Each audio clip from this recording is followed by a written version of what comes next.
Good morning, sir. Can you see and hear us? Yes, I can. Before we start hearing evidence, Ms. Price, I have an announcement to make about evidence gathering relating to the final phase of this inquiry. So I propose to make that announcement now, all right? Yes, sir. As co-participants and members of the public will be aware, the final phase of the inquiry, phase 7, is concerned essentially with the here and now.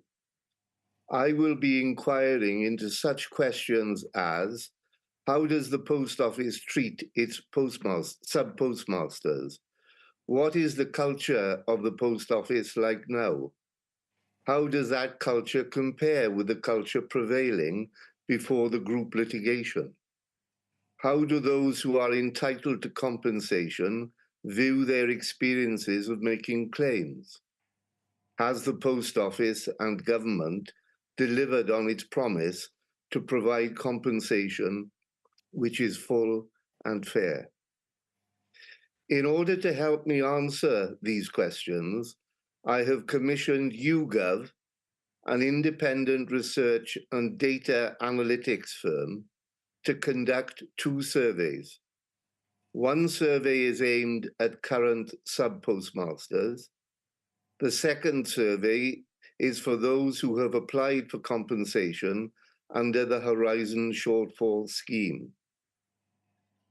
I want to hear from all of those persons to whom these surveys will be sent. As people with direct experience of the topics covered by the surveys, they are best placed to provide me with invaluable information about key issues relating to current practices within the post office and how the largest compensation scheme has operated in practice. To current sub-postmasters, let me make one thing clear. I know full well it can be difficult to speak about the challenges you have faced or still face at work or in your claims for compensation. Let me assure you that these surveys are in no way connected to the post office. They are anonymous, and no individual will be identified when the findings are published. Some of the applicants to the Horizon Shortfall Scheme will have negotiated compensation payments with Post Office on a without prejudice basis. I am pleased to be able to report that Post Office has agreed to waive the legal privilege which attaches to such negotiations specifically for these surveys.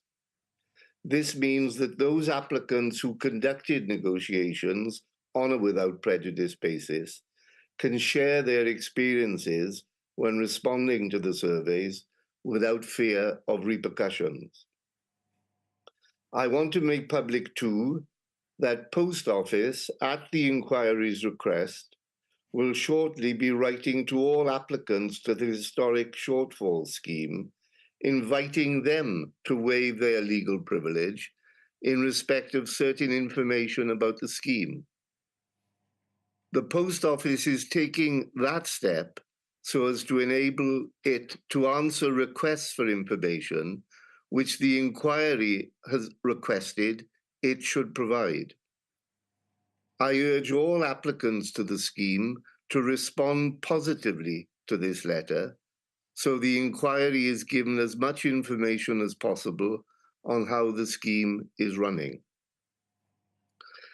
The answers which are provided to the surveys will be treated as formal evidence to the inquiry and they will be analysed by Yugov in a report. Such a report will, I have no doubt, help to make sure valuable lessons can be learned. From this week, some 16,000 people will be contacted directly via email. The surveys can be completed online or over the telephone for those who need reasonable adjustments. If you are both a current sub-postmaster and you applied for compensation under the Horizon Shortfall Scheme, you will receive 2 separate survey links, one for each survey. Let me conclude by saying this. Human stories are at the heart of this inquiry. As will be obvious by now, and as I have said from time to time, I have been deeply affected by the accounts of the hardship and suffering endured by many. I urge all those who are contacted to complete the surveys, and I offer my heartfelt thanks now to all those who take the time and trouble to do so. Thank you, Ms. Price. We can now resume with the evidence on phases 5 and 6. Thank you, sir. Please may we call Sir Stephen Lovegrove. Yes, of course. I do solemnly, sincerely and truly declare and affirm that the evidence I shall give shall be the truth, the whole truth, and nothing but the truth.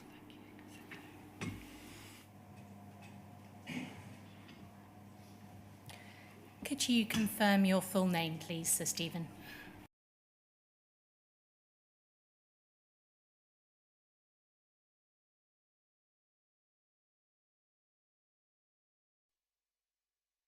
It with its work and for providing the detailed witness statement which you have in advance of today.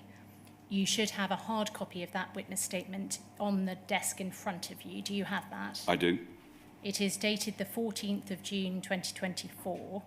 If you could turn to page 56 of that document, please. Yes. Do you have a copy with a visible signature? I do. Is that signature yours? It is.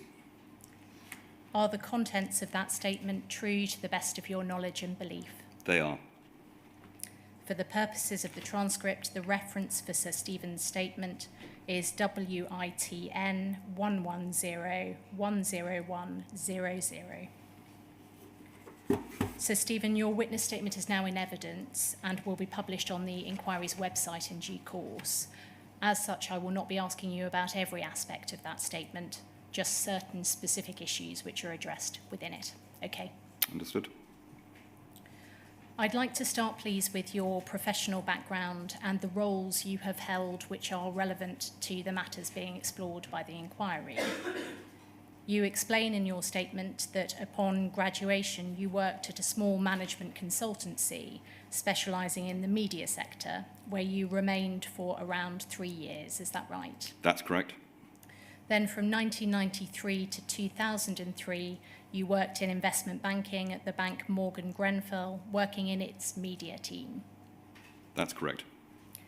In early 2004, you joined the Shareholder Executive, working under the then Chief Executive, Richard Gillingwater. Is that right? That's correct.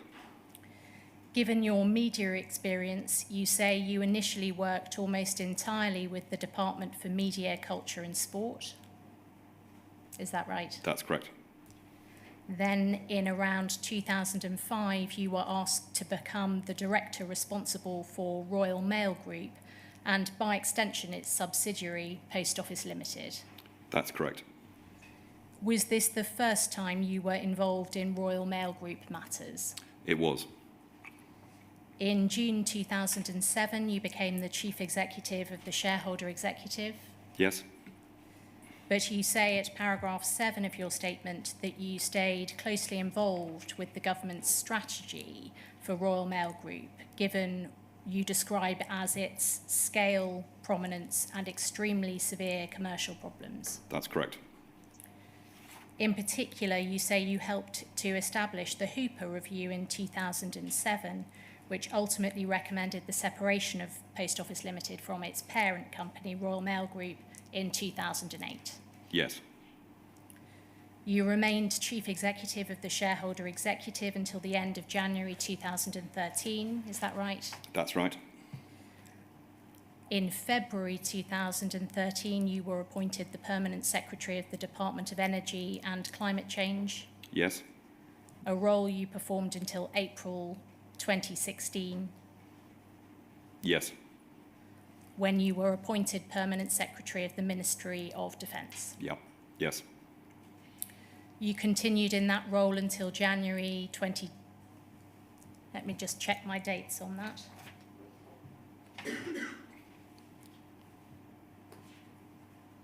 Until January 2021, when you were appointed as a National Security Advisor. The National Security Advisor, yes. And you stepped down from that role in September 2022. Yes.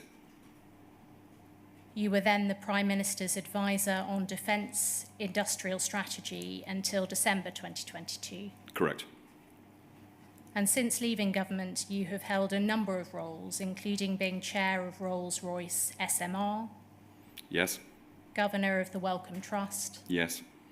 Visiting Fellow at Columbia University's School of International and Public Affairs, Yes. and a Senior Advisor at an investment bank. Yes.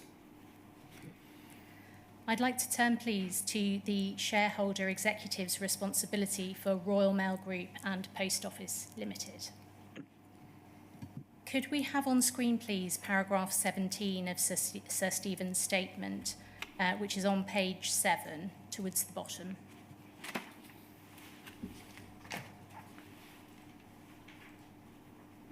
You explain the Shareholder Executive's principal purpose, starting in the penultimate line on this page, and you say SHEX's principal purpose was to ensure that government was an effective and intelligent shareholder, working with the boards and management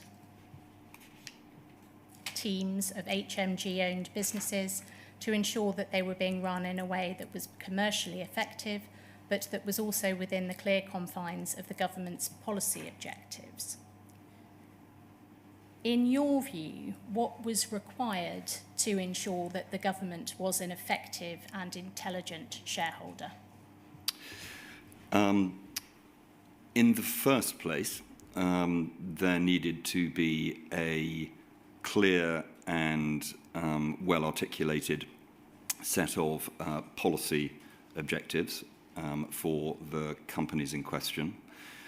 In the second place, there needed to be a clear and well-articulated set of commercial objectives also.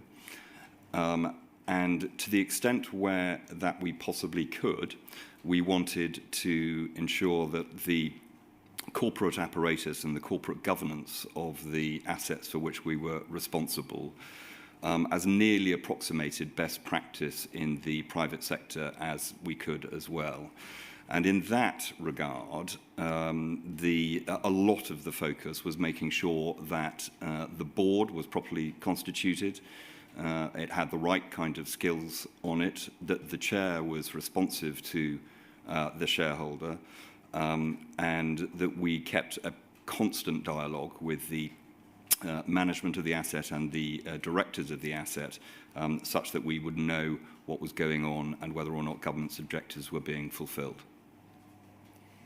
In the context of government-owned assets, did this require a balance between ensuring commercial effectiveness and ensuring that the asset operated within the parameters of government policy objectives? Yes, it did. If there were no policy objectives at all, typically what would happen is that the government would seek to privatise the business. That would often come with a degree of regulation because clearly that's important in many businesses. But if there were no policy objectives that the government had for the business, we didn't think that it was or the government at the time did not think that it was a particularly sensible thing to hold. A good example of that would have been the tote.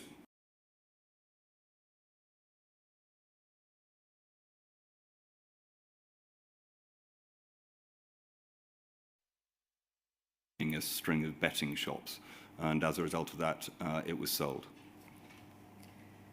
You go on at paragraph 18 to say that in pursuit of that objective, the model necessarily adopted by government was that of ALBs, arm's length bodies. Why do you say necessarily there? Because the assets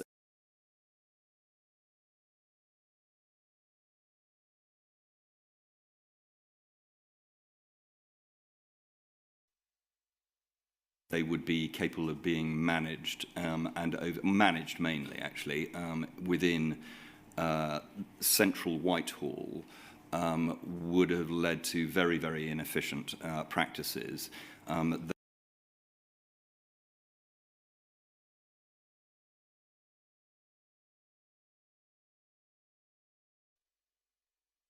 Business would simply not have been able to have been done within central Whitehall. So we would set up or typically there would be an organisation set up at arm's length from government in order to be able to recruit the right people to do that, and often to have certain types of pay freedoms which would allow for private sector executives to be attracted to work for these assets in the national interest.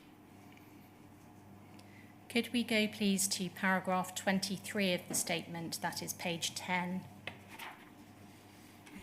And in this paragraph, you describe Post Office Limited's social role, and you say this: POL was an unusual organisation in that it clearly had its own status and identity as an ALB, but was a wholly owned subsidiary of another ALB, RMG. As an ALB, POL had a vital social role in maintaining branches in remote and rural locations, providing government services as well as postal services, and playing an important role in financial inclusiveness. The network would always require significant subsidy if it were to be maintained at the size government policy dictated. However, significant elements of POL were commercial, including the financial services that it offered and the retail element of most post offices. As a company, it was best run by professional executives with relevant commercial experience, allied to a clear understanding of the social role the post office was expected to play. Was the maintenance of Post Office Limited's social role a government policy objective? Yes, it was. Put simply, was it the case that even if it did not make financial sense to keep post office branches open in rural areas, the social value of doing so justified that? That is definitely the case, and there was at least one very wide public consultation on the size of the post office network, which happened while I was at the Shareholder Executive, to ascertain the exact size of that network. And I should say it required a government subsidy to keep the network at the size that government policy dictated. Would it be fair to say that sub-postmasters running branches in rural areas, as well as their staff and post office employees employed in such branches, played an integral part in delivery of Post Office Limited's social role? Yes, it certainly would. In other words, the social role was not possible without people willing to run and staff the post office branches across the country. Correct. Would you agree, therefore, that how those people were treated by Post Office Limited was directly relevant to a key government policy objective for Post Office Limited? Yes, I would. Post Office Limited was a 100% owned subsidiary of Royal Mail Group pre-separation, and you observe in your statement that in normal circumstances there would not have been any supplementary government oversight of a subsidiary of a government-owned company. Do I summarise your evidence at paragraph 24 of your statement correctly in this way? The fact that there was unusually direct oversight of Post Office Limited pre-separation was a consequence of the social function that Post Office Limited network was expected to perform? Yes, you would be correct in saying that. I should say that the oversight of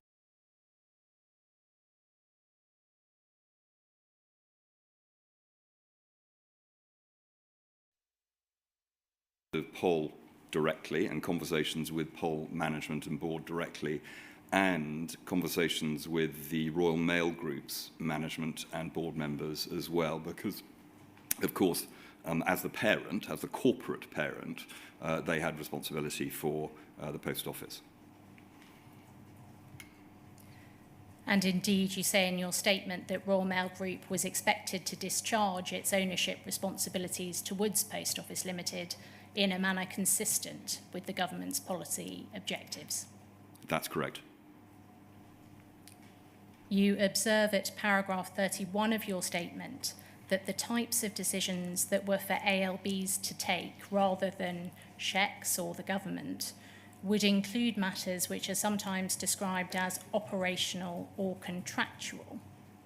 But you say that in your view this terminology does not always help to distinguish between those matters in which government became involved and those in which it did not. Is that right? That is correct. You also make clear that the government had a role in establishing policy goals and monitoring operational performance. So, in short, it would not just set the strategy for an asset and leave it to it. That is correct. I mean, the strategy for an asset would be set in cooperation with the executives and board of the asset in most instances. And we would use much of the management information that the executives and the board of the asset were using to run the company to assist us in our own oversight of the asset. Would you agree that the reason for this, and that is the fact that there is monitoring of operational performance and there isn't a clear-cut distinction between operational and policy, is that there may be times when the way in which an ALB conducts itself at an operational or contractual level can cause concern for ministers at a policy level? Yes. Particularly where, as a matter of policy, there is a social role performed by a government-owned asset, or in this case, a subsidiary of a government-owned asset. Would you agree that it is vital that there is effective oversight of key operational and contractual matters? Yes. Would you also agree that in order for oversight to be effective, the government must have access to adequate information about key operational and contractual matters? Yes. In particular, it was important, wasn't it, that operational or contractual matters which gave rise to risk were identified and monitored at every level of the governance structure? Yes. So those levels being the Post Office Limited executive level, the Post Office Limited board level, the SHECS level, and the government departmental level. All of those, although you miss out the Royal Mail Group in that, you would have expected risks and operational performance measures to be for Pol to have been included in the Royal Mail risk registers and management packs as well. Indeed. Can you help at all with what, if any, training was given to SHECS employees about the circumstances in which operational or contractual matters might be relevant to wider policy or strategic considerations? I'm not sure that in the precise terms in which you talk about it, we had specific training like that. There would certainly be an induction period when a civil servant would find themselves being assigned to a particular asset. They would learn about it, they would learn about the policy objectives, they would learn about the commercial objectives, they would learn about the asset in general, and clearly there were plenty of people in Shareholder Executive, certainly towards the end, who had experience of helping people through. So it was more of a conversation, really, than a specific programme.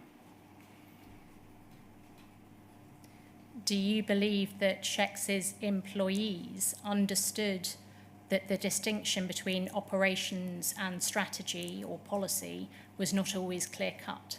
Yes. I mean, there was a very fuzzy line between these things sometimes, and there continues to be in every organisation I've ever been involved in. Before we come to the information sharing and risk identification and management mechanisms which were in place for Post Office Limited, I'd like to deal, please, with the question of who held the shareholder role relating to Post Office Limited and who held the policy role relating to Post Office Limited. Could we have on screen, please, paragraph 26 of Sir Stephen's statement? That is page 11. And at the start of paragraph 26, you say this: in general, SHECS would oversee the shareholder function, and usually the department, or another department, if that was where the policy objectives sat, would oversee the policy function, though in some cases this would sit with SHECS instead. Why was the general position as you describe it? The Shareholder Executive was aiming to bring a distinctive capability to government which did not exist before 2003-2004, which was that there was a level of commercial professional expertise in overseeing these assets. So on the whole, what we would try to do would be to look at both the policy function and the commercial function in a way that had not happened before, where civil servants, policy civil servants, would typically really just look at the policy function. That gave quite a lot of latitude to the boards of the ALBs, who were then effectively allowed to run the commercial functions as they saw fit, and it was attempting to redress that kind of balance that for which Shareholder Executive would be was set up. I mean, on the whole, we wanted policy objectives, though, to be set and discussed with ministers, who ultimately set those policy objectives, by policy officials, because it was not for us to decide, for instance, whether or not the purposes of Channel 4 were going to be met by Shareholder Executive oversight, or indeed the purposes of the Post Office size of the network were going to be discharged by a purely commercial approach. So we wanted, on the whole, where we could, to get the policy objectives out of Shareholder Executive. We weren't always successful with that, and we weren't wholly successful on Royal Mail and Post Office. Is it right that for the whole time you were at the Shareholder Executive, SHECS held both the shareholder and policy roles relating to Post Office Limited? Yes, it is. Is it right that this was in contrast, as you refer to at paragraph 26 a little further down, to other assets where the policy role may have been with SHECS in the early days, but it transferred to the relevant government department thereafter? That's correct. In the Royal Mail's case, we inherited, when there was a lift and shift effectively of the whole of the Royal Mail and Postal Services team into Shareholder Executive.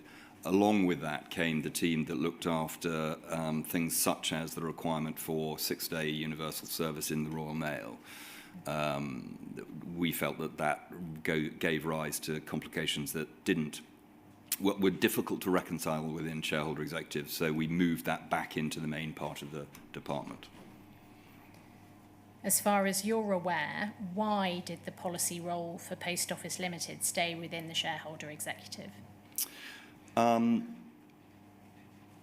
afraid I don't really recall at this time, and I wouldn't like to speculate. Actually, I don't quite recall. Clearly, we were thinking that there, in an ideal world, should be a separation between policy and commercial. Otherwise, we wouldn't have done what we did with the Royal Mail. Why we didn't do that with the Post Office at the time, I'm not sure. Could we have on screen, please, UKGI 401339?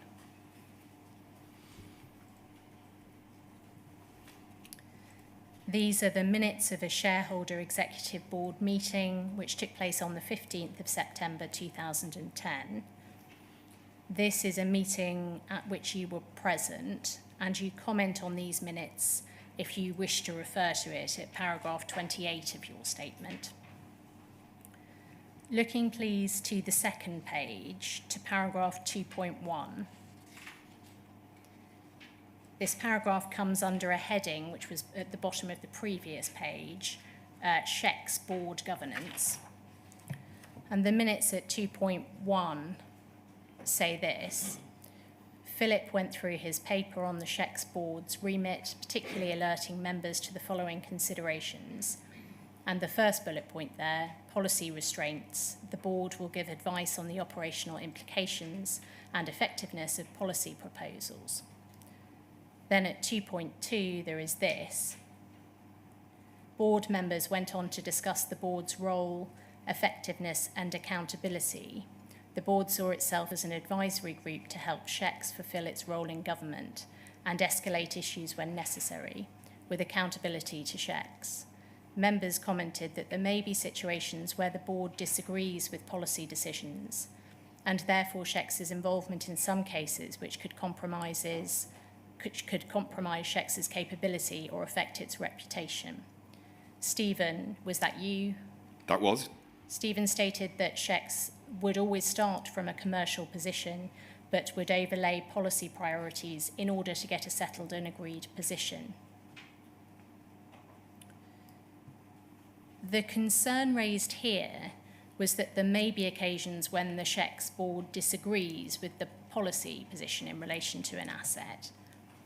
With this concern in mind, where SHECS holds both the shareholder and the policy role in relation to an arm's length body, is there a risk of a conflict between the two roles?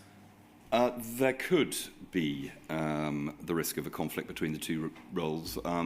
Yes. I mean, I should say here, I mean, it wouldn't have found its way into these minutes because they wouldn't have been written like that. But the statement where the situations where the board disagrees with policy decisions is a peculiar one because we're talking there about the board of Shareholder Executive, and it's not really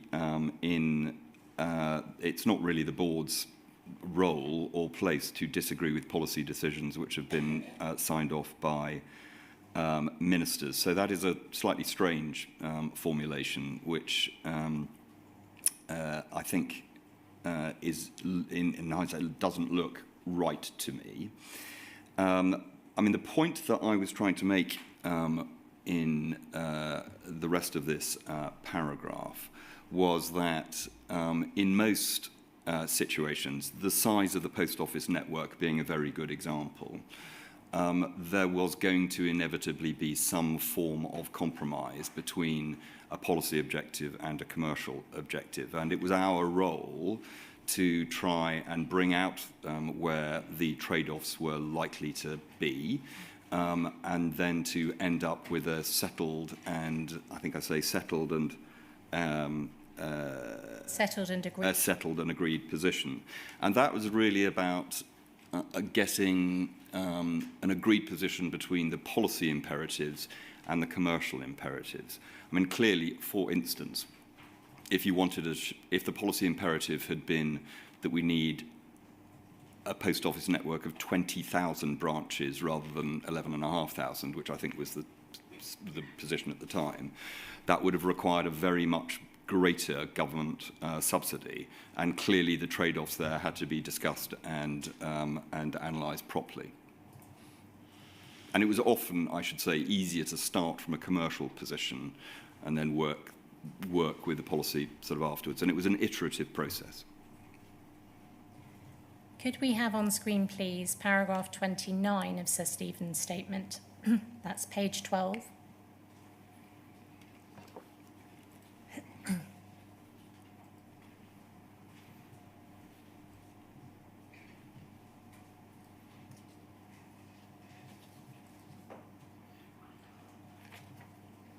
And towards the bottom of page 12, please.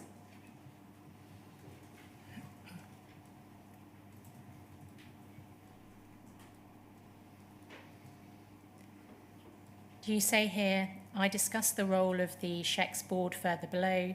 Part of that role was to ensure that SHEX maintained a commercial outlook in its dealings with both ALBs and government departments, and to guard against a danger that the balance of SHEX activities would tilt too far away from the interests of the taxpayer. To put it in other terms, the board here was seeking to ensure that priority given to the shareholder function and the policy function remained in the correct proportion, a concern that was particularly prevalent at the time of the meeting with the new coalition government's emphasis on efficiencies. So you're referring back there, aren't you, to the minutes we've just looked at, and do look at the paragraph above if you need to for context in terms of the timing of the meeting. I am, yes. Yeah. And that coinciding with the new coalition government's emphasis on efficiencies. Yes. Did SHEX ever feel under pressure in light of the new coalition government's emphasis on efficiencies to give greater priority to the shareholder role than the policy role? No, I don't think that we ever felt that we were under a new time.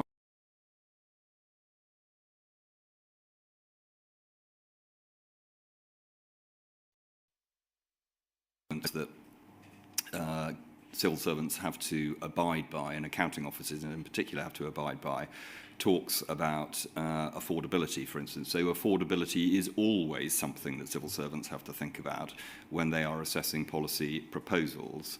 A new government, new ministers in a new government are perfectly entitled to shift the balance of policy in one direction, and if that brings affordability sort of kind of issues along with it, then so be it. You do what you can to make sure that this new policy would be workable. It may have been the case at the time, I mean, I think it probably was the case at the time, that the coalition government's emphasis on efficiencies did mean that affordability constraints were tighter, but they were not, they were maybe slightly different in degree rather than in kind from a normal conversation that you would have. The inquiry has heard evidence from Mark Russell, who became the CEO of the Shareholder Executive in 2013, that an advantage of the shareholder and policy roles being held separately for an asset is that it provides another set of eyes on key issues. Would you agree with that? Yes, I would.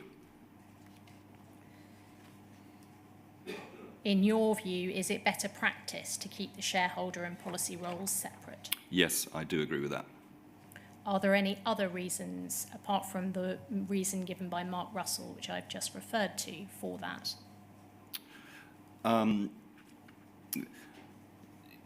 As I've said, reaching a settled and agreed position for a particular asset or a particular policy is going to be a function of negotiation between the various differing, completely legitimate agendas that people bring to bear on it. And in some ways, I think the clarity that is brought to those potentially differing perspectives is enhanced if the teams who are looking at the policy issues as opposed to the commercial issues are separate. I'd like to move, please, to information sharing within the governance structure for Post Office Limited. You say at paragraph 35 of your statement that the board is entitled to expect accurate and full information to be provided to it by the executive team in order to discharge its functions.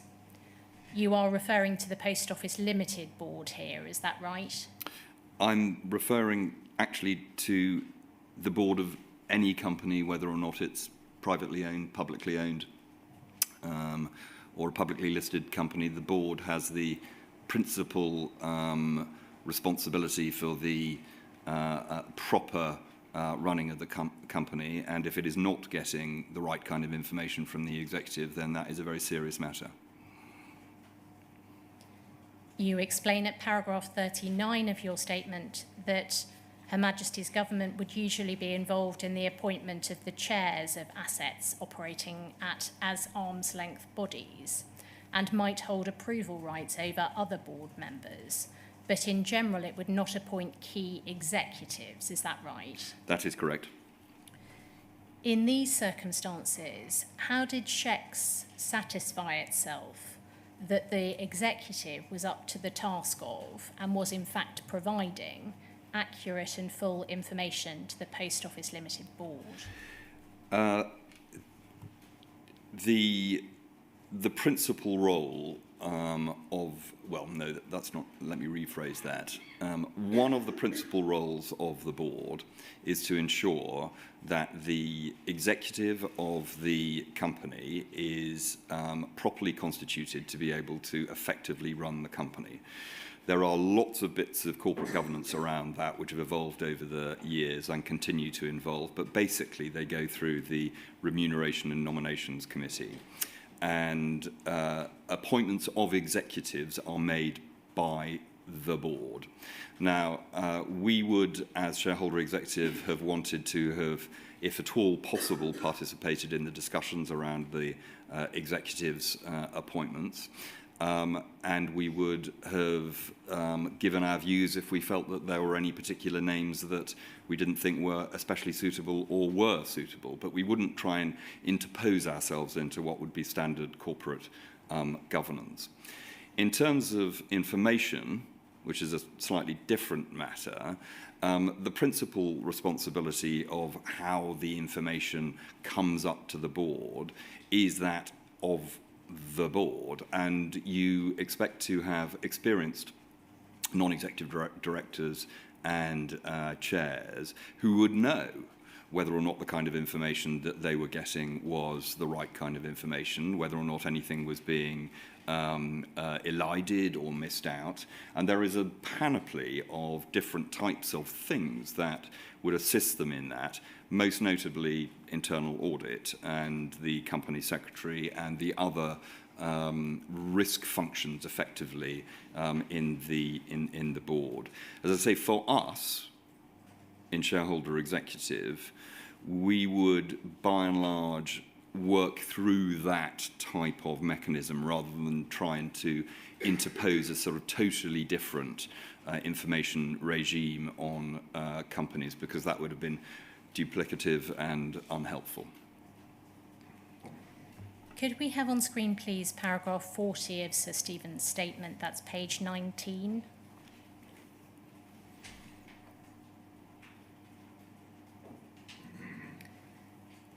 About 4 lines down at paragraph 40, you say this: Shecs and the responsible department had to sustain and manage a close working relationship with the chairs, boards and executive teams of its assets.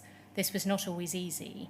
At the time when I was chief executive, many senior executive teams were used to a culture in which they had a high degree of autonomy in how they ran the companies, as they had become used to a formerly very hands-off approach adopted by policy officials.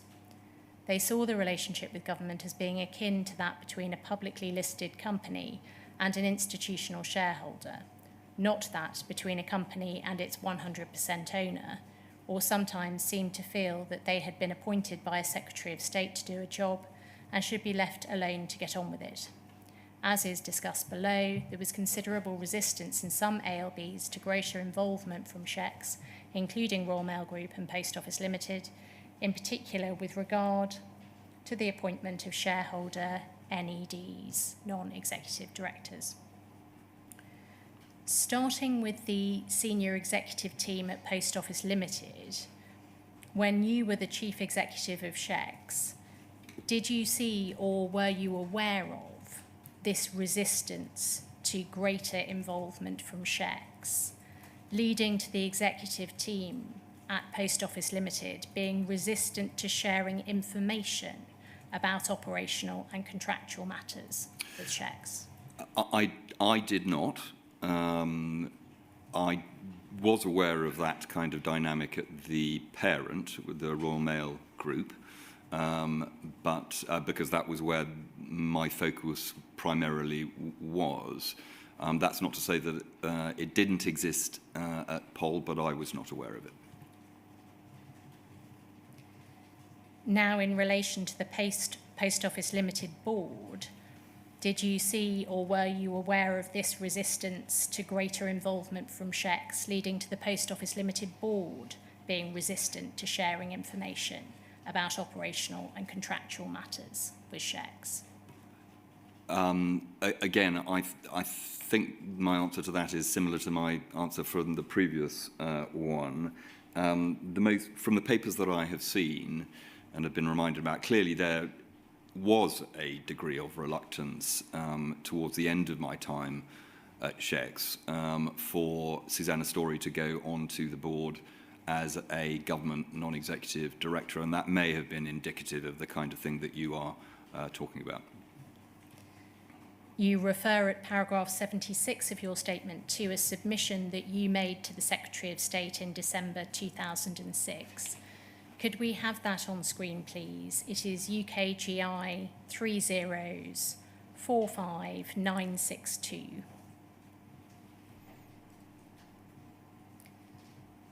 The title of this submission is Royal Mail Board Composition, Non-Executive Directors. Appended to this submission as Annex B is an earlier submission. So the date of this one is the 6th of December 2006, and it's from you to the Secretary of State. The earlier submission, which is appended to it, is dated the 21st of June. Could we go to that, please? It's page 5 of this document.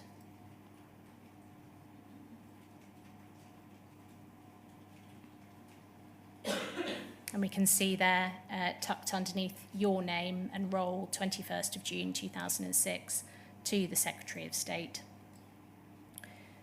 Going over 2 more pages, please, to page 7. Paragraph 9 of the submission deals with our relationship with the board. This was the Royal Mail Holdings Board, is that right? That's correct. And you say here at paragraph 9, the shareholder-board relationship has been far from ideal. It is expected that there will always be some elements of tension between the two parties, but at various times over the last 3 years, the company has indulged in gaming and has tried to apply pressure on the shareholder without taking due consideration of the fact the shareholder is the government and has to work within certain constraints, albeit that we strive to act as a commercial shareholder. This has manifested itself in the company refusing or being slow in providing information, threats of resignations and insolvency, and the playing out of issues in the media. There has been no shared vision of the ideal profile of members of the board, with difficulties arising over the appointment of Baroness Prosser and the need for at least one board member to have regulatory experience. There has also been poor consultation over key executive appointments in letters, Post Office Limited, and the finance function. In a word, trust is missing from the relationship. Focusing first on the reference to the company indulging in gaming and trying to apply pressure on the shareholder, what did you mean by gaming in this context? Well, I give a couple of examples later on, possibly being slow to provide information, using the media to get a particular point of view across, which would have been better shared privately, generally not having the kind of trusting and straightforward relationship that we aspired to have. And what was done to ensure that the board was no longer inclined to game the shareholder?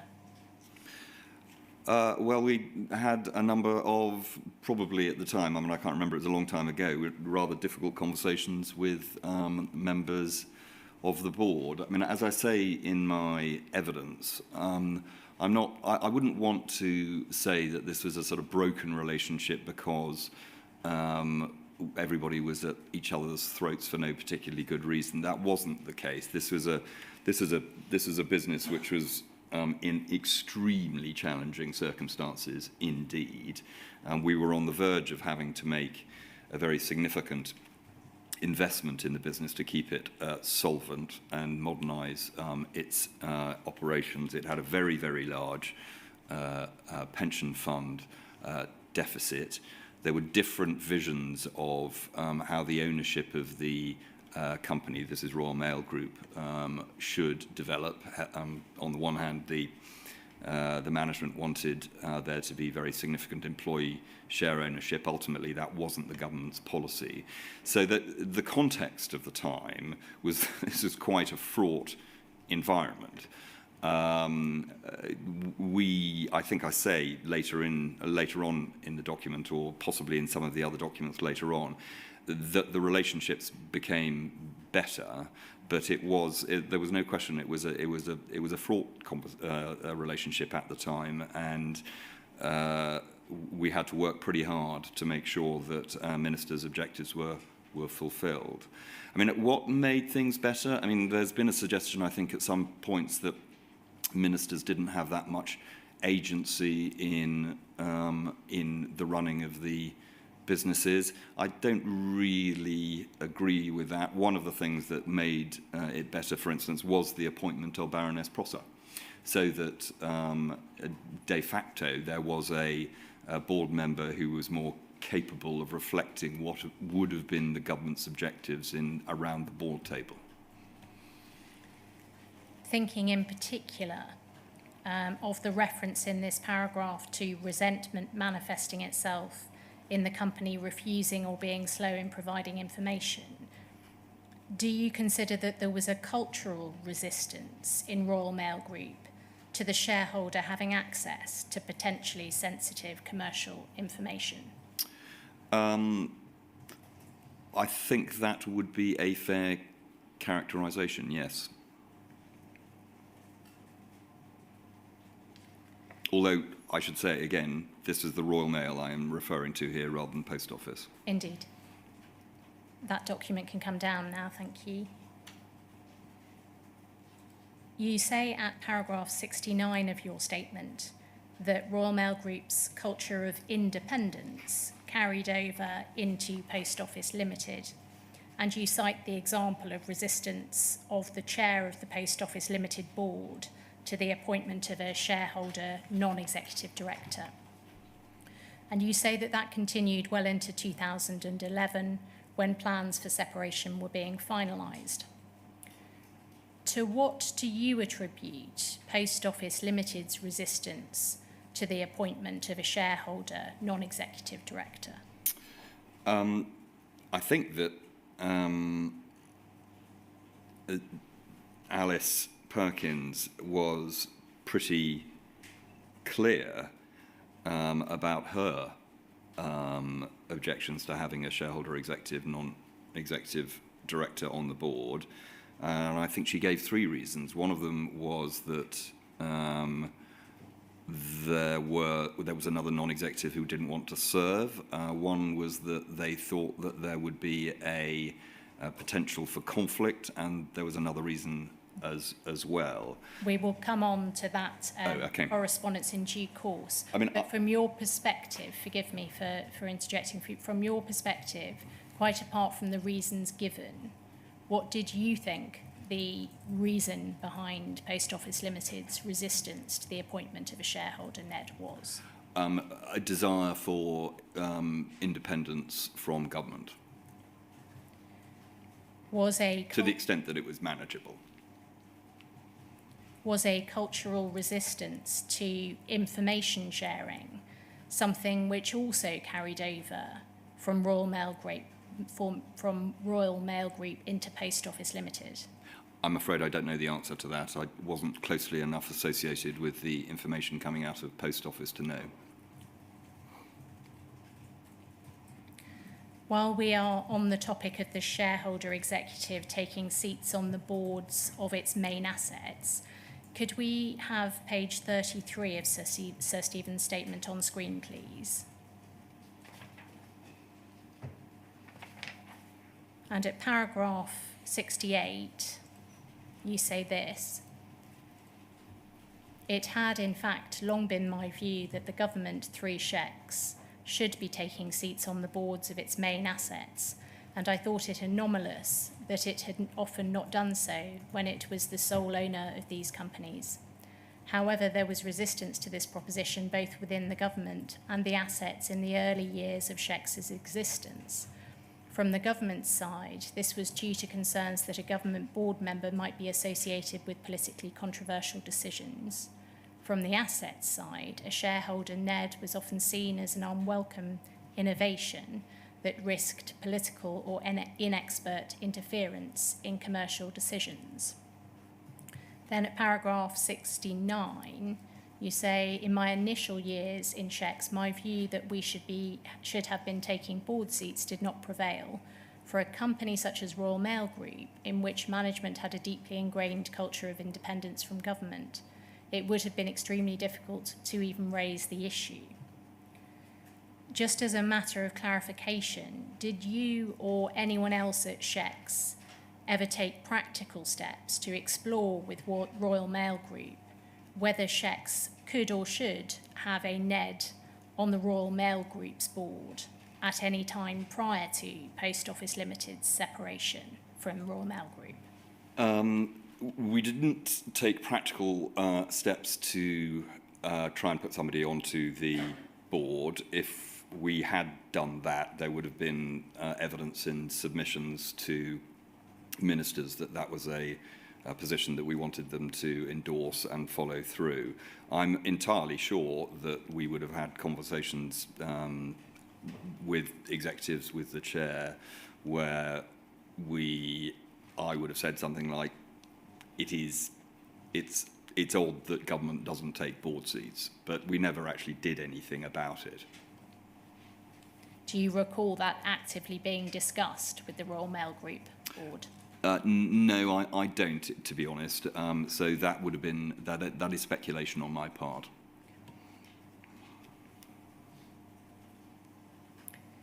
Were any of the reasons you have cited in the remainder of paragraph 69, so namely strong pushback which might become public, destabilisation commercially and politically, and the potential resignation of the chair of the Royal Mail Group board, given to you at the time as reasons for SHEX not to have a NED on the Royal Mail Group's board? I'm not sure that the conversation would have been had with the degree of precision that you're talking about.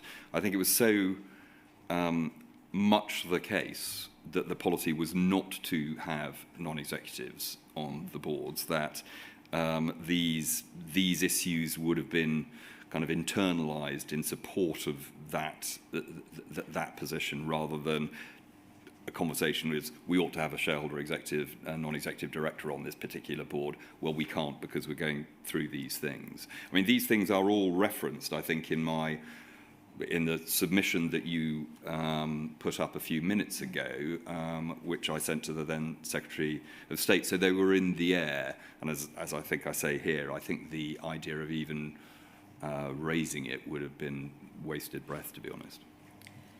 So just seeking to understand, these were in your consideration, but they weren't necessarily reasons given to you by the Royal Mail Group board for why this couldn't happen? That is correct, though I don't rule out that there was a conversation where I might have mentioned this to one of the board, but I don't remember it specifically.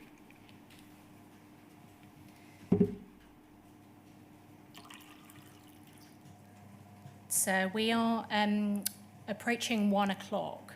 I wonder whether we could keep going until 1:15, if that's all right by you, and have a 45-minute lunch, given that we only started at 12 o'clock today. Yep, certainly, yeah. Thank you, sir. Could we have on screen, please, UKGI 30173955? This is the April 2008 SHEX quarterly report. Is that right? Yes. I'm taking that from a description where you've dealt with it in your statement, and so I think that is accurate. Yes. If we could go to the Royal Mail tab in this spreadsheet, please. It's tab 27, if that assists with finding it. That's it. So this is April 2008, and it is 2 years on from your submission to the Secretary of State, which we've looked at, containing concerns about the relationship with the Royal Mail Group board. And this was the state of play by this point. And we can see, just to put it in some context, the heading, the Shareholder Executive Traffic Light, under this first section, Shareholder Relationship. There are questions posed, and then we have columns, a yes column and a no column. And there is a code for what type of issue the yes or no relates to. So number 1 is in the summary above as the shareholder relationship. So all of those items in that first table, section 1, relate to shareholder relationship. And just looking at some of the questions and answers that we have here. The first one is, do we have regular and informative contact with non-execs? And the answer to that is yes. And on the comment, if we can just click in the box, please. We can't see the full text in the box, but if we look above to the bar at the top, where the formula bar, if I'm using the right terminology, where the cursor is, we see annual plus frequest ad hoc, new programme of meetings now commencing. Then we have the second question, do we have regular and informative contact with the chair and senior execs? The answer is yes, and there's quarterly and frequent ad hoc. The third question, does the chair respond to shareholder concerns? And the answer is no, and the comment is yes and no, often extreme, recently some improvement. Chairman's response to Secretary of State Chairman's letter acknowledges importance of monitoring and reporting the company's performance. Then we have at 1.4, does the company operate a no surprises approach to communication? Includes media? No. And the comment is inconsistent. Some off-record briefing of media, no pre-warning of high-profile press releases, getting much better, however. And it says, is the overall relationship satisfactory? The answer is yes, but the comment is satisfactory just. And at the next box down, we have as red, relationship with, and if we can just click on under red, relationship with chair can be mixed, other issues, consensus can be reached, board refresh now being undertaken, new MD letters now appointed, and new settlement with the board being slowly established. Some friction experienced over bonuses which still have not been agreed for the now previous financial year of 0708. Just looking down, please, to section 3, which is quality of management team and board. And under do we have a suitable and strong chair? The answer is yes. And we've got some comments there. Chair reappointed for further year to oversee review and poll. The answer is also yes for whether we have a suitable and strong CEO. Relationship with CEO has been strained, but it's improving. He is looking to move on in the next 12 to 24 months' time. Suitable and strong FD, is that finance director? It is, yeah. Yes, finance director in post for 18 months. Performance okay, but not great. New initiatives to improve reporting are often met with resistance initially, but then gradually overcome. And then looking at some of the no's, do we have a suitable and strong line management, including other executive directors, heads of business units? And the answer is no. Royal Mail undertaking refresh programme, major concerns about bench strength of team. Is there a strong NED team? 2 down. No. Strategy for reappointment, recruitment being implemented. Interviews for NEDs have been undertaken recently. Is the board compliant with the combined code? Yes, but with the comment, but seeking to reduce board size.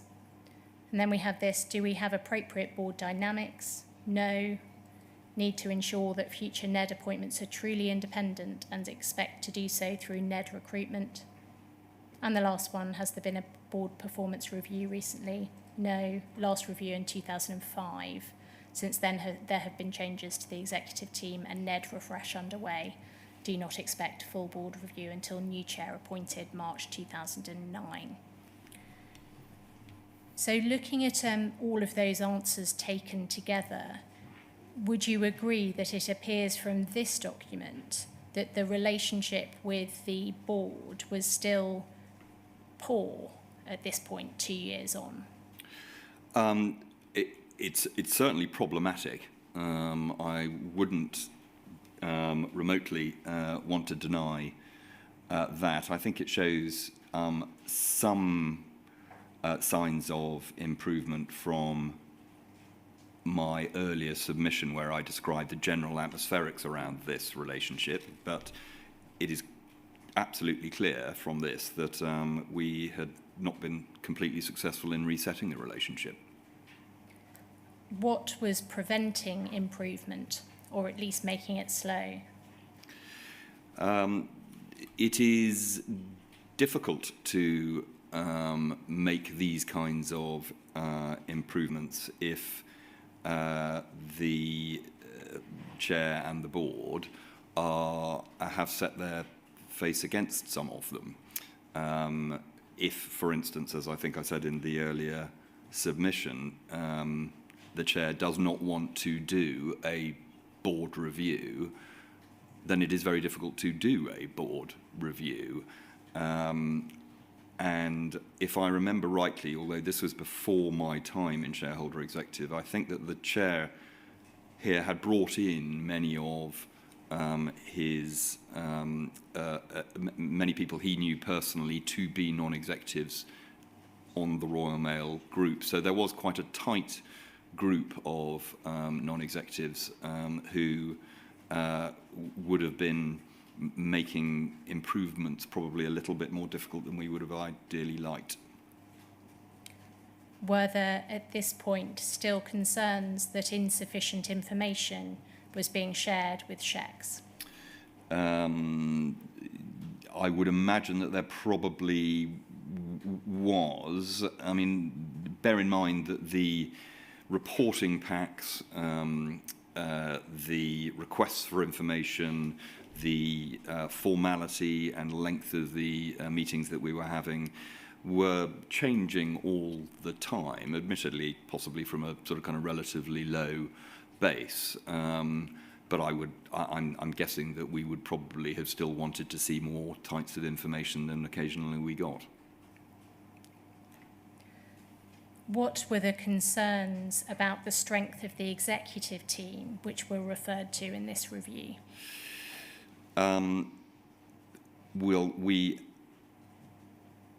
We clearly felt that we had a strong CEO, although these yes-no binary judgments are indeed just that, rather binary.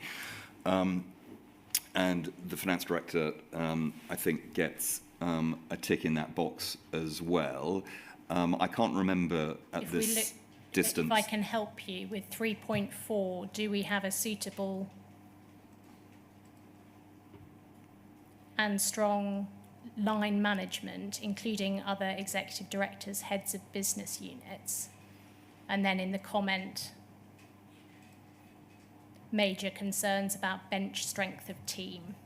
It was that specifically that I was referring to. So I don't remember in any great detail, but clearly this was a comment which was recognised by the chief executive in the main, who was obviously undertaking an exercise to improve the quality of his executive team. There were stated to be concerns about the independence of the non-executive directors on the board. Is that linked to what you've just told us about who had been selected and how? Yes, I think it was, and I think it goes to the point here about needing to ensure that future non-executive director appointments are properly independent as opposed to anything else. That document can come down now, thank you.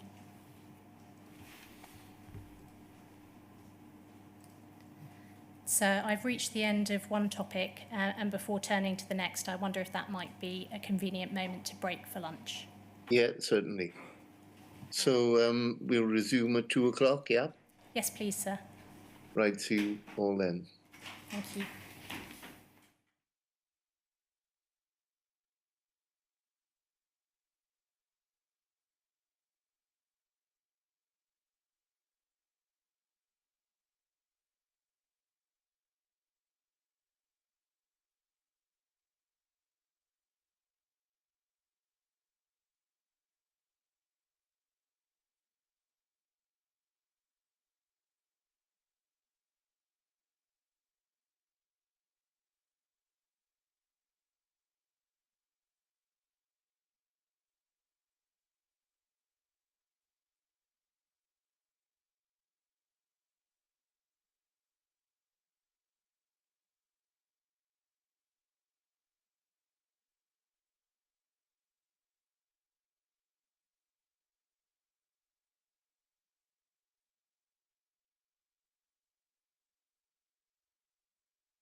Good afternoon, sir.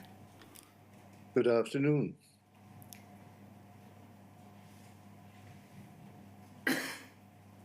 Sir Stephen, would you agree that information sharing is an integral part of risk identification, monitoring and management? Yes, I would agree with that. You deal directly with the link between the two at paragraph 52 of your statement. Could we have that on screen, please? It is page 26.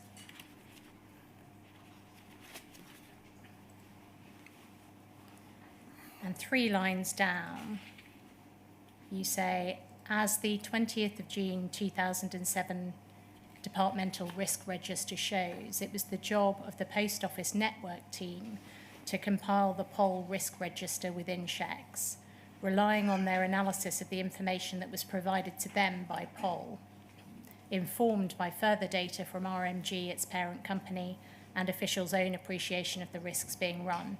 The effectiveness of the risk register is therefore largely dependent on the flow of information from the asset in question. You go on at paragraph 53, a little further down the page, please, to say this. Looking back now, with the benefit of hindsight and acknowledging that I have not seen all of the evidence, it seems to me that the failure to identify and socialise the risk posed by, first, errors in the Horizon system, and second, Pol's power to prosecute sub-postmasters using Horizon data, was central to what followed. This is so both in terms of the initial wrongful prosecutions and the subsequent delay in acknowledgement and rectification. Those two risks should have appeared on the risk registers of, in ascending order, Post Office Limited, Royal Mail, SHEX, and the Department. The implication here by reference to ascending order, and taken with your comments in the previous paragraph, is that you attribute the failure to identify and socialise those two risks primarily to inadequate information flow from Post Office Limited. Is that right? I think it is right. I think it's difficult for officials to identify with sufficient gravity the types of risks that we're talking about here if the organisations that are actually responsible for them, Post Office and then subsequently Royal Mail, haven't identified them as risks themselves, which is why I say at 54 the order is important. And it's certainly the case that this kind of issue should certainly have been identified by internal auditors and quite possibly external auditors as well. I don't think, however, that is quite the full picture because clearly there were people in Shareholder Executive who were aware of the complaints of the sub-postmasters. They had received letters from the JFSA. There had been meetings. There had been subsequent meetings where they had quizzed the Post Office on what all this was about. So it was not the case that there was absolutely no knowledge of this issue within Shareholder Executive, but it didn't come through the normal ascension of risk through the various risk registers, and that was wrong. You refer in paragraph 53 to Post Office Limited's power to prosecute sub-postmasters using Horizon data, and you do so again at paragraph 83 of your statement. Could we go to that, please? It's page 40.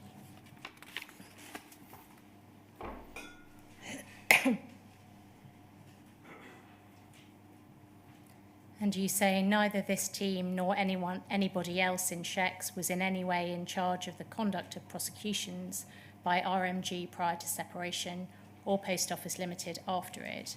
It seems from the documentary evidence that knowledge of the prosecutions was very limited. I was not personally aware that RMG Pol had the power to conduct prosecutions, nor was it a power that I would in any way have expected a company to have. In fact, Royal Mail Group and later Post Office Limited did not have any special statutory power to bring prosecutions. It brought private prosecutions against individuals, something which any ordinary individual or company can do. Were you aware that such private prosecutions were taking place when you were at Shecs? Like any large company, there were going to be instances of crime committed by employees. I mean, I can remember that there was a moment at which in the Royal Mail there was considerable concern about post going missing, stroke being stolen.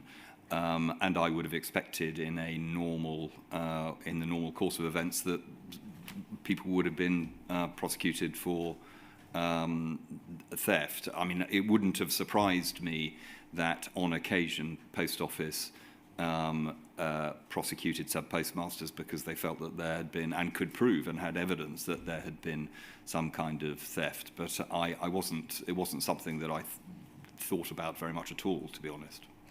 So the distinction I'm drawing is between the implication in your statement that there is a special, perhaps statutory power for the Post Office in particular to bring such prosecutions, as opposed to private prosecutions which are not brought by the CPS but can be brought by anyone.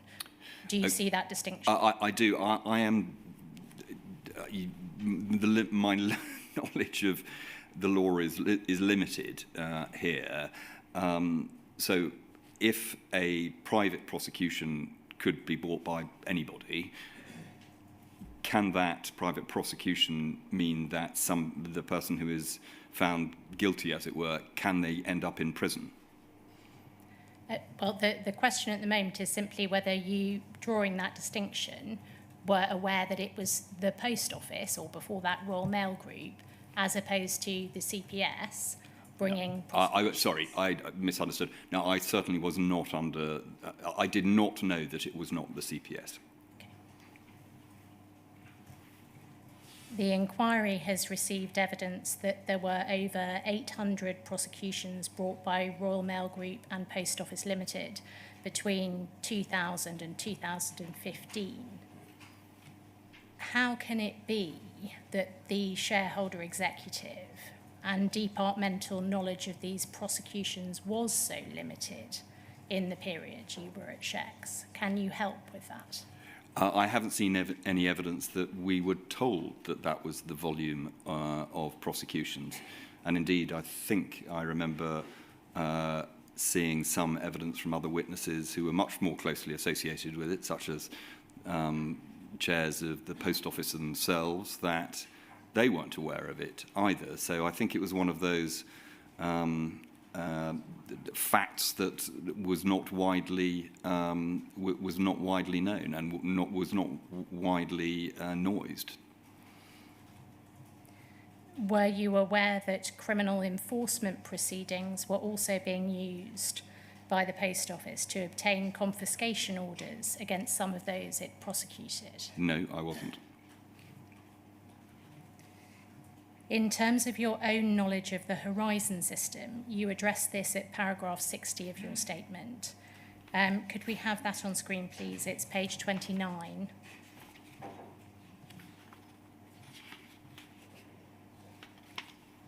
And here you say this: my knowledge of Horizon during the time in which I was involved with Post Office Limited and Royal Mail Group related matters in Shecs was extremely limited. I understood that it was the Post Office's point of sale system and that it had been a complicated procurement some years before, but I knew little beyond this. I do not recall the May 2009 Computer Weekly article being brought to my attention during my time at Shecs, nor do I remember being made aware of complaints made by sub-postmasters as to the integrity of the Horizon IT system. Just picking up first of all on the complicated procurement some years before, what did you understand was complicated about the procurement? the negotiations with Fujitsu had been lengthy and fraught, little more than that.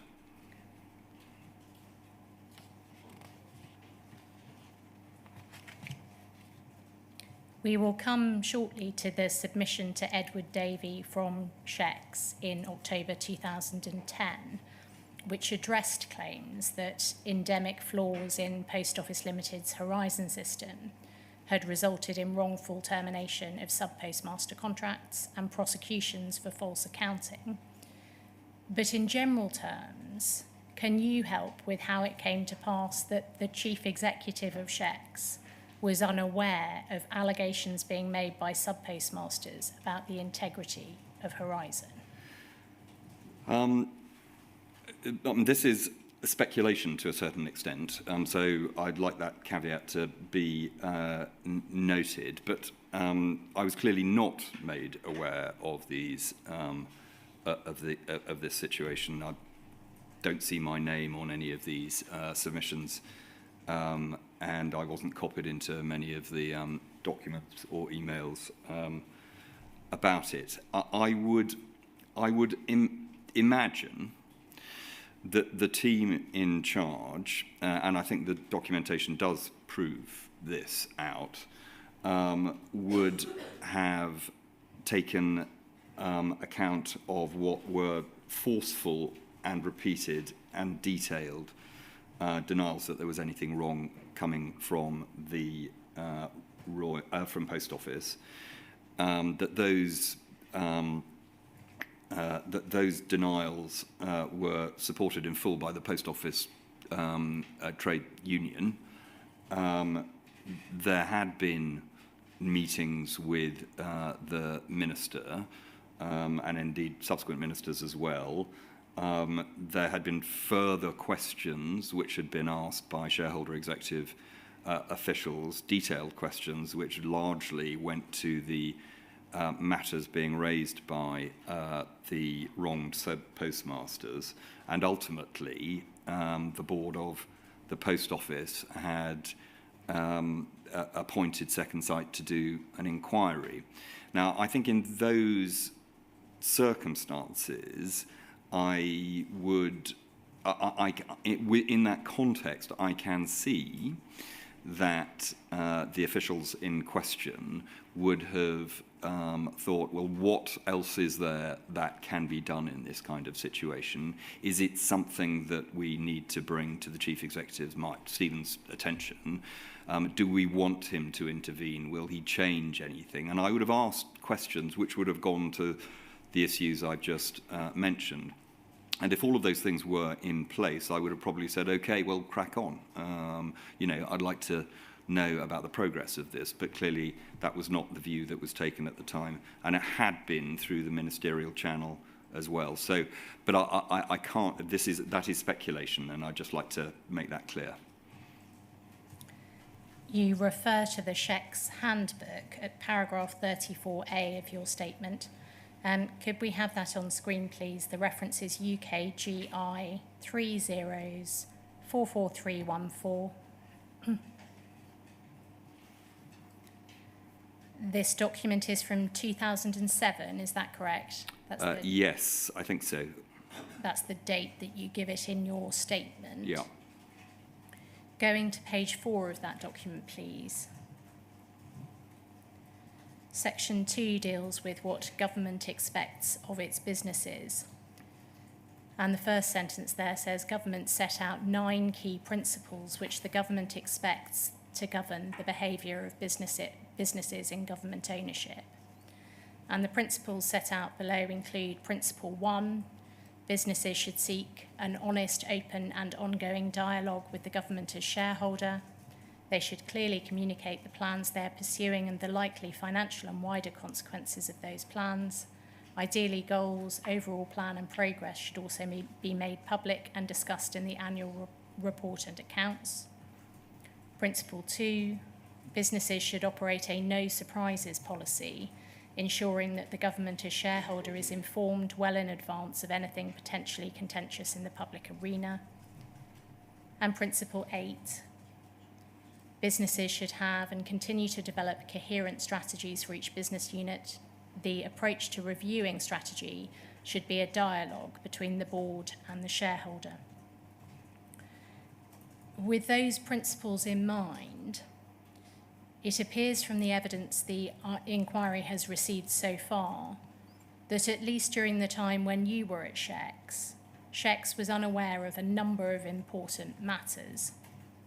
To take some examples, first, Post Office Limited's knowledge of a bug called the Falkirk bug since 2006, and the receipts and payments mismatch bug since 2010. Second, that a joint expert report prepared for the civil action brought by the Post Office against Julie Wolstenholme in 2004 had challenged the proposition that Horizon was robust, and the case was, as a result, settled by the Post Office. Third, that there had been acquittals of sub-postmasters in prosecutions brought against them after the operation of the Horizon system had been raised by them. And fourth, that Fujitsu had the capability to access sub-postmasters' terminals without their knowledge or consent. Taking those examples and combined with the failure, as you see it, for the Post Office to identify and socialise risks of errors in the Horizon system and relating to prosecutions, do you consider that Post Office Limited complied with the principles we are looking at here, namely open and honest dialogue, operating a no surprises policy, and engaging in strategy dialogue? The way that you have just described that would certainly indicate that there were serious failings in that area. The thing I would say, though, by way of context, is that by and large, the shareholder executive, was engaging less with the executives who are close to the kinds of issues that you are talking about, and more with the board and the senior executives. And it's not clear to me whether or not the senior executives and the board were aware of those issues either. In fact, actually, from what I have seen of the previous evidence, there is a surprising lack of knowledge of some of those kinds of issues at the executive of the Post Office. And I think in those circumstances, where the communication breakdown actually occurs is an interesting question. That document can come down now, thank you. Is it right that the IT risk, that is the risk of errors in Horizon, and the prosecution risk were two distinct risks, neither of which were identified or socialised in the relevant risk registers from the Post Office Limited level upwards? Yes, from what I have seen. As a matter of principle, should all risks on the Post Office Limited risk register also be identified as risks on the SHEX risk register? Not as a matter of principle, no. I think the matter of principle should be that all risks on the Post Office risk register should be looked at and considered, and a conscious decision should be taken by sufficiently senior people as to whether or not they should go on to the Shareholder Executive risk register. It is possible, isn't it, that something might be identified as a risk by SHEX which is not on the POL risk register? It is, yes. Could we have on screen, please, UKGI 6062? This is the submission I referred to earlier, prepared by Mike Whitehead in advance of Edward Davies' meeting with Alan Bates.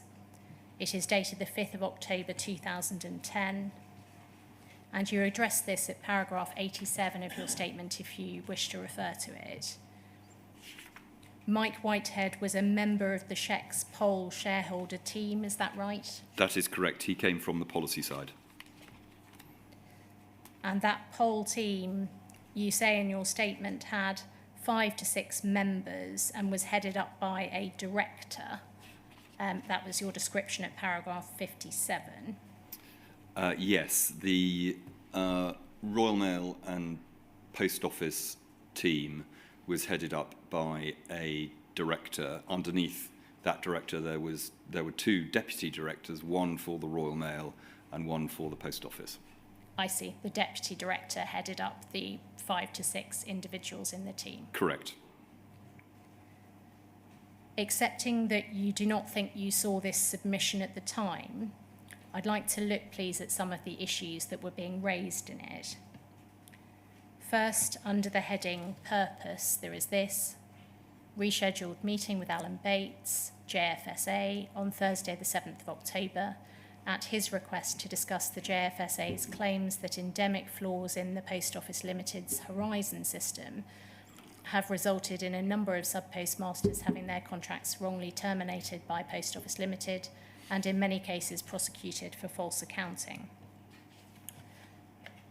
Then under background to the meeting, Mr. Bates has written twice requesting a meeting with you. In response to his first letter of the 20th of May, the request was declined on the grounds that the issues raised were operational and contractual matters for Post Office Limited. His second, more confrontational letter of the 8th of July was followed by reports that Channel 4 were planning to run a news item on the JFSA campaign. We then recommended offering a meeting in response to this second request for presentational reasons against the background of potential publicity, Channel 4 news item, playing heavily on government minister refusing to meet victims of government-owned Post Office Horizon IT system, which has systemic faults resulting in wrongful accusations of theft, false accounting. The JFSA has also mounted a substantial lobbying campaign with MPs, and several named individuals there have written to you or tabled PQs on behalf of constituents who are members of the JFSA. Our objectives underneath: tactically, we would advise that you seek to establish at a very early stage whether legal action against Post Office Limited is imminent, planned. If so, it would be prudent to adopt a sub judice approach in the comments you make. And then some bullet points. Emphasise that the issues raised by the JFSA are operational and contractual matters for Post Office Limited. Make clear that as the shareholder, government has an arm's length relationship with the company and does not have any role in its day-to-day operations. Establish whether, as reported, the JFSA is committed, planning to initiate legal action against Post Office Limited. If so, note that it will be for the relevant legal process to decide on the JFSA case and that the issues are effectively sub judice. Over the page, please. 2 more bullet points. Demonstrate that you're prepared to hear JFSA's side of the story, but you make clear that you are not in a position to offer substantive comment, and avoid committing to set up an independent external review of Horizon.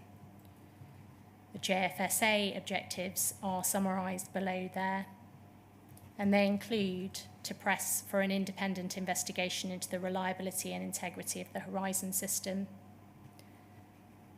and at the last point, to press for the establishment of a new representative body for sub-postmasters as an alternative to the cosy relationship between Post Office Limited and NFSP. Then starting about halfway down under the bold font, there are some what seem to be key points. Avoid any commitment to adopting any of the JFSA's objectives in the terms these are set. Substantial changes to sub-postmasters' contracts and the branch operating model are a key element of POL's 2011-16 business strategy. An independent review audit of the integrity of Horizon would be expensive and time-consuming. POL's view is that if there were systemic integrity issues as claimed by JFSA, there would have been a higher incidence than is claimed. There would have instances of Crown offices being affected, as well as sub-post offices, as identical system is used. And sub-postmasters are contractually entitled to be accompanied at appeal hearings by NFSP representative or friend.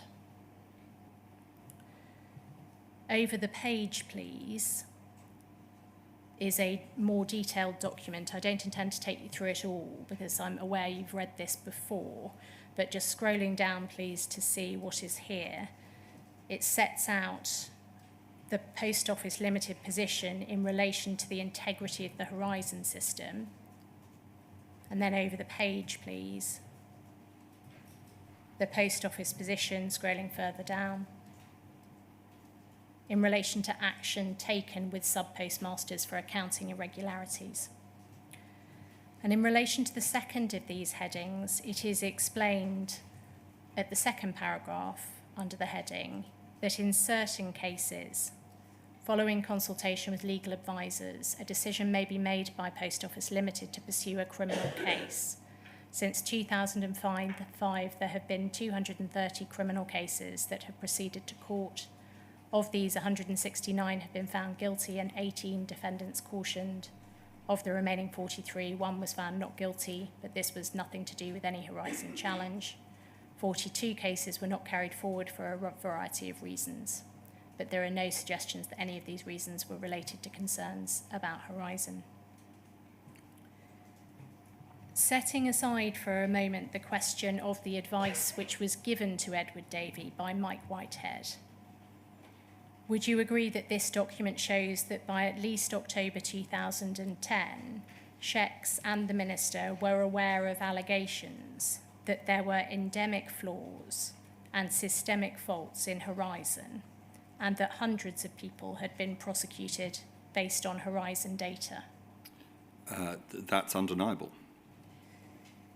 You say at paragraph 89 of your statement that you believe concerns about the Horizon system were not escalated onto the Shecs risk register entry for Post Office Limited prior to separation or during your tenure as Chief Executive.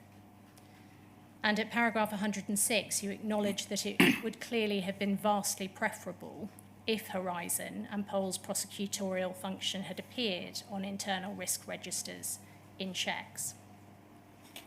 Looking at this document, which was from Mike Whitehead, shouldn't the Shecs officials involved in the production of this submission have immediately identified, first, the risk of there being endemic flaws and systemic faults in Horizon, and second, the risk of there being unsafe convictions and other wrongful action taken against individuals based on unreliable Horizon data? I think it is absolutely undeniable that this whole situation should have been on Shareholder Executive's risk register, just as it should have been on the Post Office's risk register, just as it should have been on the Royal Mail's risk register. And I should say that I think if it had been on those two companies' risk registers, that would have made it vastly more likely that it would have appeared on the Shareholder Executive's risk register as well.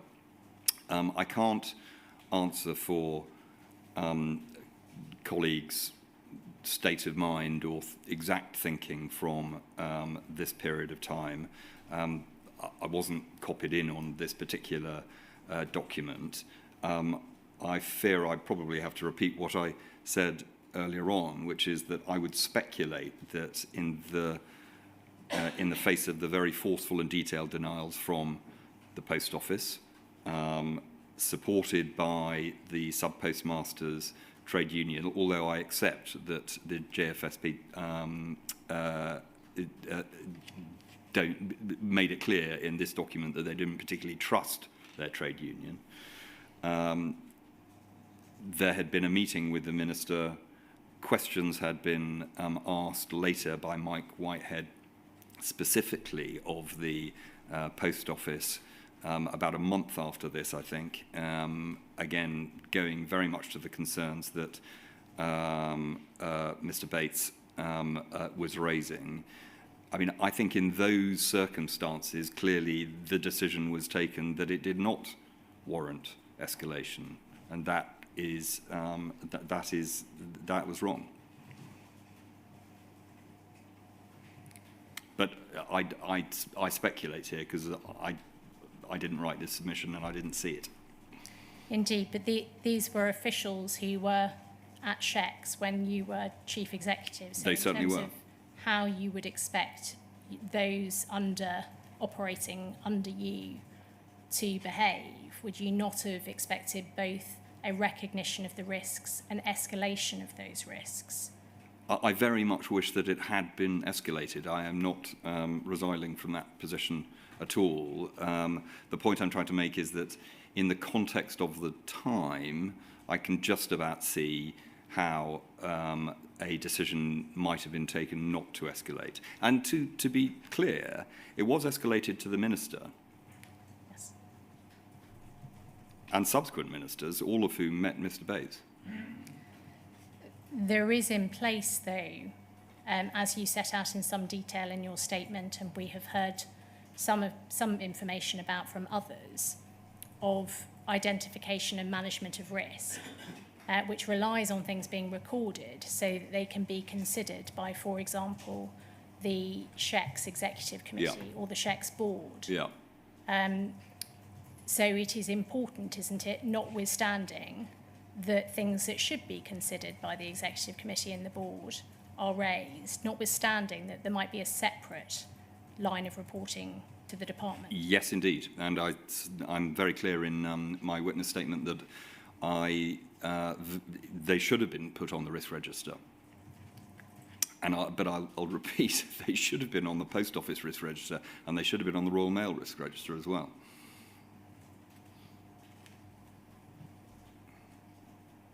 That document can come down now, thank you.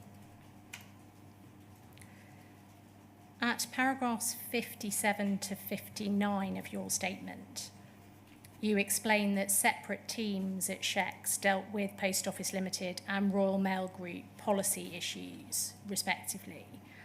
Do you think that this may have inhibited effective flows of information and oversight of Post Office Limited?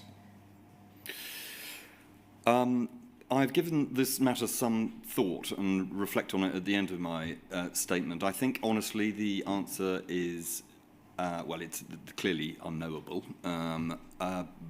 Honestly, I think no, though. The fact that there were policy officials in the Post Office team, as well as it were, commercial officials in the Post Office team, once the information had come into Shareholder Executive, I don't think that the fact that they were in the same team sort of inhibited a flow of information. I think the issue about separating those two functions is more about being clear where the perspectives are. Were there any checks in place within Shecs to control or govern the flow of information coming through from assets and throughout Shecs? Yes. I mean, each quarterly review and then annual review had a set, they weren't exactly the same, there wasn't complete commonality, but there were a set of expectations about the kinds of the bits of information that the companies and the assets were meant to provide. And there would be questions asked if that information was not being provided. I mean, I think we've seen from earlier evidence that certainly in the early days of Shareholder Executive, sometimes it was difficult to get that kind of information from the assets in question. But we knew in the large part, and certainly as we went through, as time went on, what we wanted to know, and we were perfectly happy to ask for it. You say at paragraph 87 of your statement that you are confident that Mr. Whitehead would have presented the Minister with an accurate representation of the facts as he understood them, and that's a reference back to his submission to Mr. Davey. And you address this further at paragraph 88 of your statement. Could we have that on screen, please? It's page 42.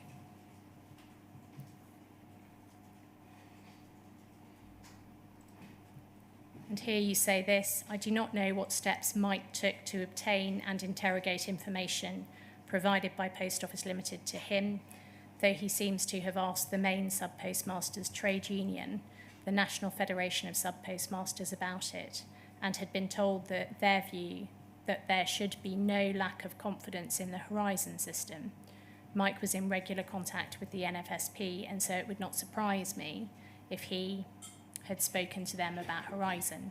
He was not, nor could he have been expected to be, an expert on Post Office Limited's IT system. Any official in his position would have been entitled to expect Post Office Limited to provide a truthful answer to the questions posed about Horizon. There had to be a degree of trust between Shecs and those who had been appointed to the job of running an ALB.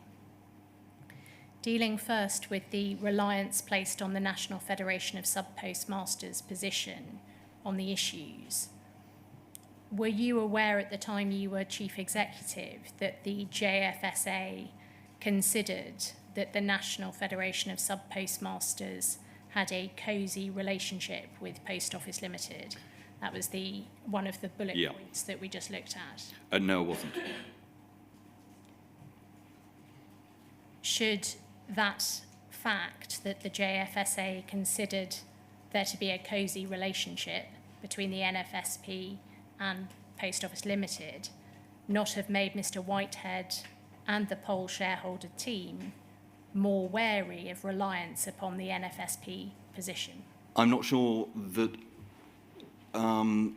you can infer that they were reliant on the NFSP position. I think that it's much more relevant that on the 10th of, I think it's the 10th of November, this was in the Rule 10 material, 4th of November 2010, which was subsequent to the JFSA meeting with Edward Davey.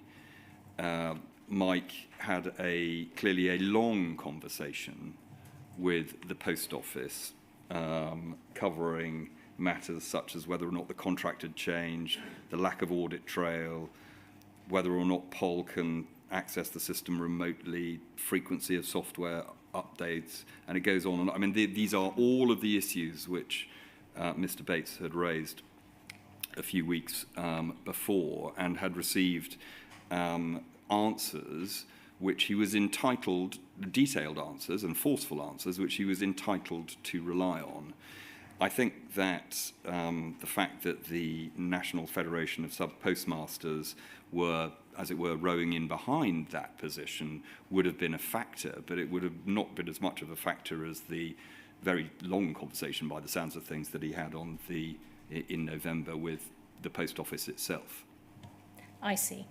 I'm simply taking from your statement the suggestion that this was another source of information that Mr. Whitehead might have used to probe the Pole position. That is perfect. I don't know. It is perfectly possible that he did, and maybe he did have in mind the fact that, I mean, it was him who wrote that there was a cosy relationship. So I don't know exactly with the cast of mind that he brought to that conversation, I'm afraid. My question is whether, given that he's recorded the NFSP position in his submission and recorded that there is a view that there is this cosy relationship, that should in some way have made Mr. Whitehead slightly more wary of finding that reassuring. Indeed. That is a perfectly reasonable position to take, and as far as I know, that may as well have been the position that Mike did take. I don't know. In general terms, did Shecs seek assurances before placing reliance on information provided to it by assets? No, we didn't, because that would have been an admission that we didn't really, if we asked a question, we weren't necessarily expecting an honest, truthful and full answer. And we did not operate along those lines. The Shareholder Executive Handbook, the Shareholder Executive Annual Guidance, the Framework Agreements, the Chairman's Letters, all made it absolutely clear that we expected full and frank honest, well-founded, detailed responses to questions that we might be asking. If we had had to go through that process every single time that we had communication with an asset, that would have been very, very wearing indeed, as well as wasting a lot of time. That was not the kind of relationship that we sought to develop. That document can come down now, thank you. It may follow from your last answer, but was it part of the role of SHECS officials to interrogate information provided by the Post Office to SHECS, or query any gaps in information provided before conveying it to ministers? Certainly.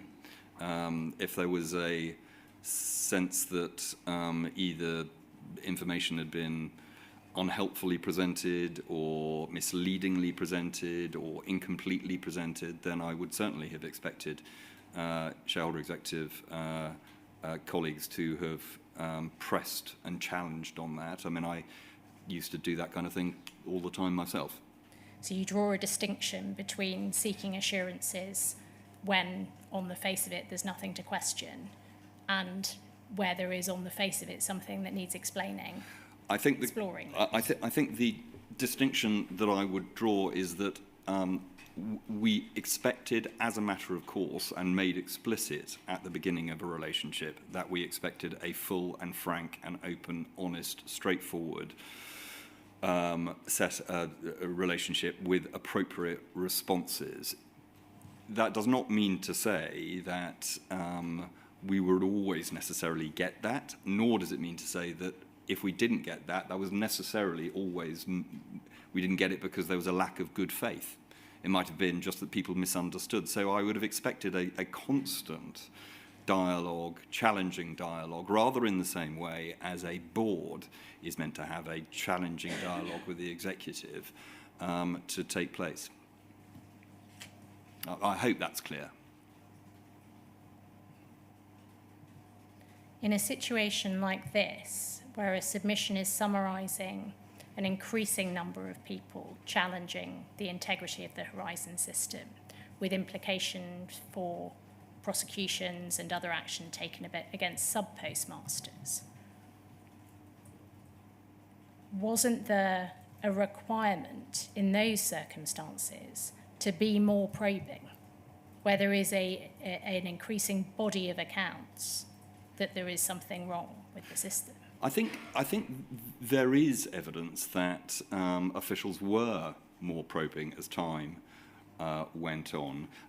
Now, I think it's difficult to say that they shouldn't have probed even further, but I think the evidence does show that increasingly questions were being asked, and that went alongside increasingly clearly questions being asked at the poll board as well, ultimately culminating, at least in my tenure, in the appointment of Second Sight to do an independent review. So clearly the questions were becoming more pointed and acute, and clearly there was a response to that.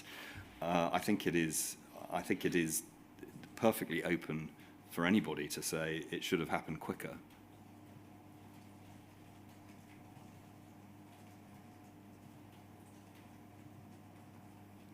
Do you agree that the risks posed by errors in the Horizon system and action against sub-postmasters, including prosecutions, were not simply operational issues that should have been left to Post Office Limited?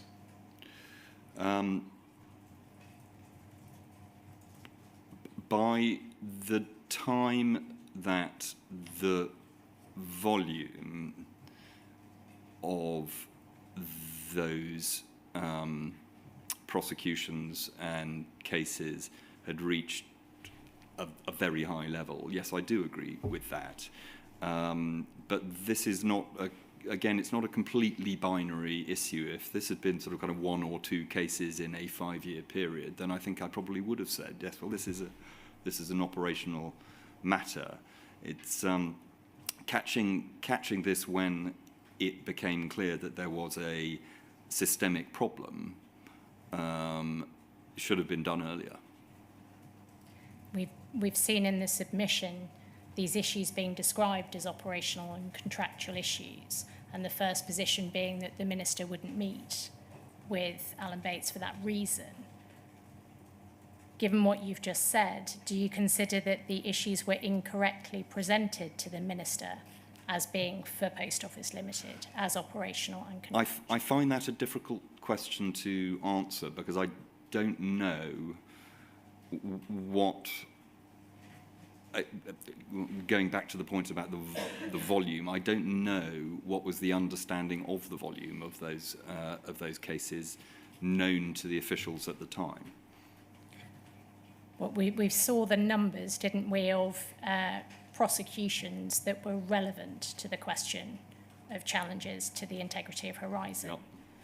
In the several hundreds.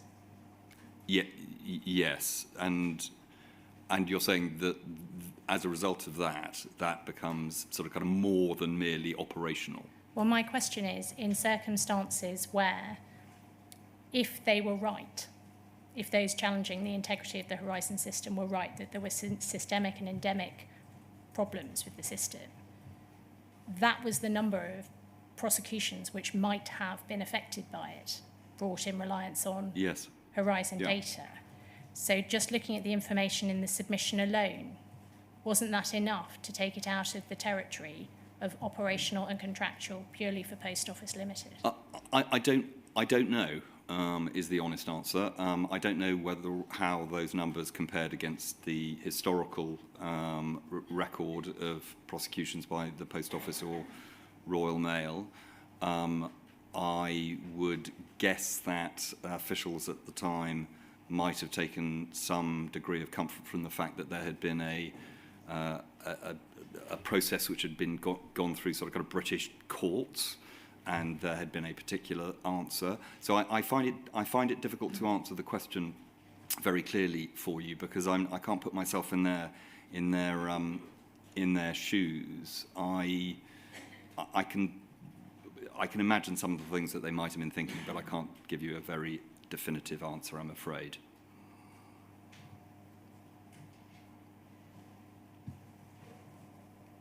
Could we have on screen, please, paragraph 61 of Sir Stephen's statement? It's page 30, please.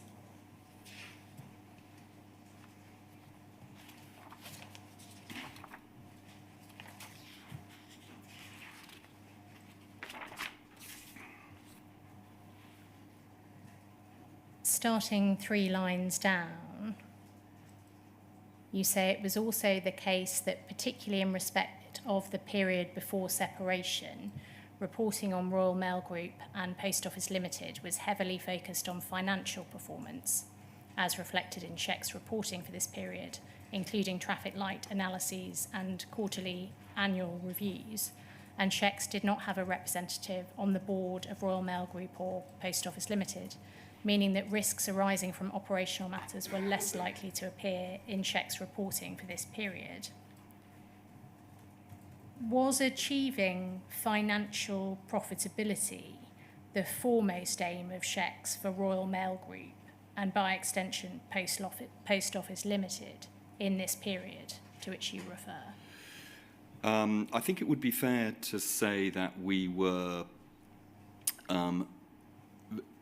very heavily focused on not so much achieving profitability, but whether or not the Royal Mail itself was sustainable at all as a business. We had, as I mentioned before, an enormous pension fund deficit which could have sunk the company. There was huge industrial change associated with e-substitution going on. There was very, very considerable industrial unrest. So it wasn't so much achieving profitability. It was more about ensuring that the Royal Mail Group continued to survive. Did that mean that we were focused on those kinds of metrics at that time? Yes, it did mean that. And we wouldn't have had, as as you pointed out in this bit of the evidence, we wouldn't have had as it were, an organic sense of the operations of some of these things, because we weren't so close to the business by sitting on the board or whatever that we would have picked that up in a normal course of events. I mean, this is a very stressed period indeed in the history of Royal Mail Group, which is why the Hooper Review had to be written, and all of the very significant changes that flowed from that were ultimately taken. The statement can come down now, thank you. Your time as Chief Executive of SHEX finished not long after the separation of Post Office Limited and the privatisation of Royal Mail Group. Do you agree that separation and privatisation was a top policy priority for the Department of Business, Innovation and Skills? It was an important priority. I mean, there were a number of key conclusions that the Hooper Review came to, of which that was one. There were others. He recommended that the existing regulator was abolished and the duties were taken on by Ofcom.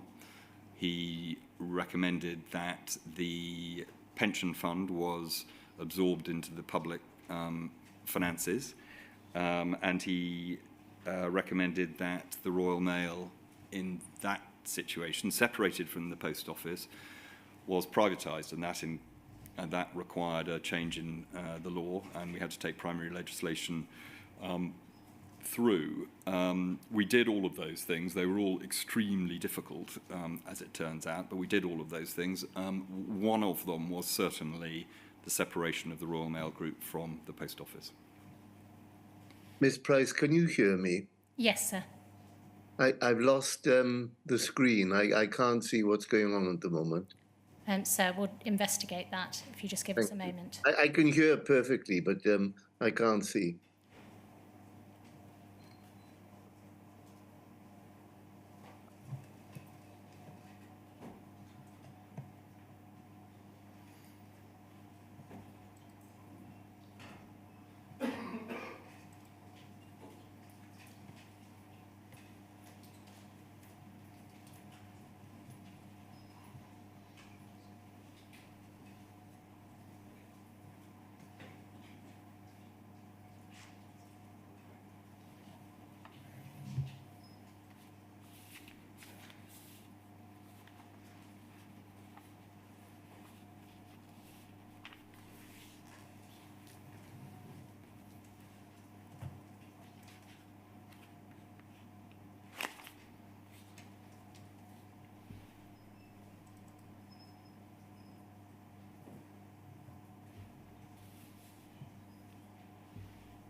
Sir, I'm being told it might be an idea to have a 10-minute break so this can be resolved at this point.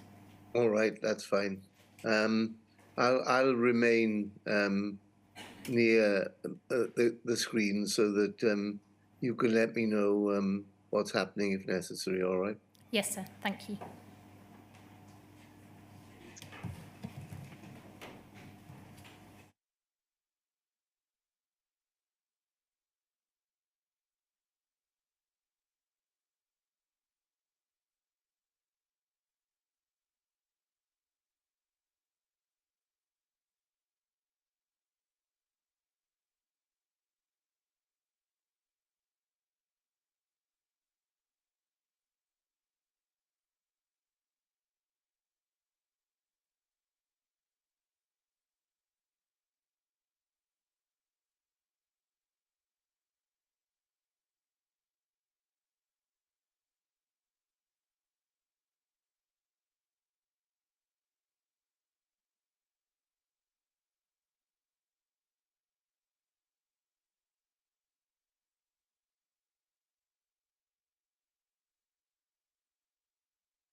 Hello, sir.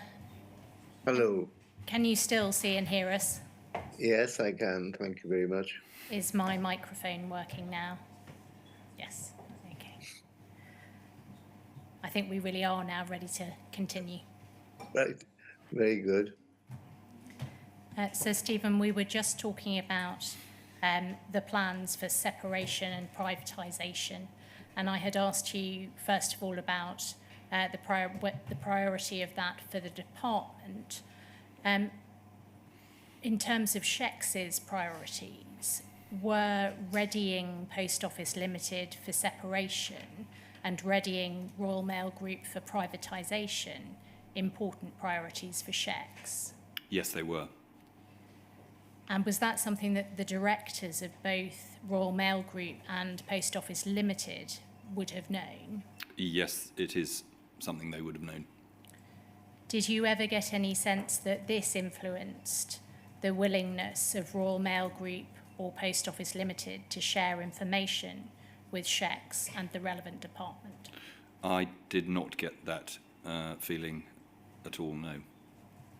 In fact, in some ways, quite the opposite, because readying a company, that I'm talking about Royal Mail now, rather than the Post Office, readying a company for a major listing on the London Stock Exchange is an extremely exhaustive process where enormous quantities of data have to be provided to satisfy the lawyers, the accountants, the bankers, you name it. I mean, it's an extremely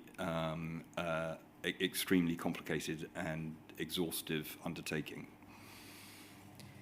Did you ever get any sense that the plan for separation and privatisation and the importance of that affected the appetite of SHEX to challenge the Post Office Limited position on Horizon? No, I never encountered that at all.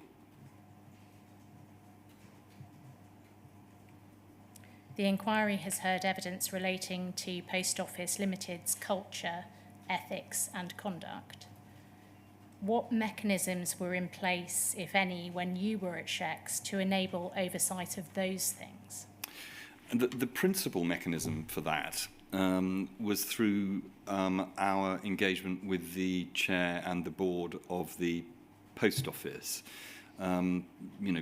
British UK corporate governance is ultimately in the hands of, for these kinds of things, in the hands of the board. So our role, in order to make an influence on, or have an influence on the culture of the Post Office, would have been to make sure that it had the right kind of board that would be able to drive that through and executive that would be able to drive that through the organisation in time. We wouldn't have sought or been able to influence the culture of an organisation of that size ourselves in any other way.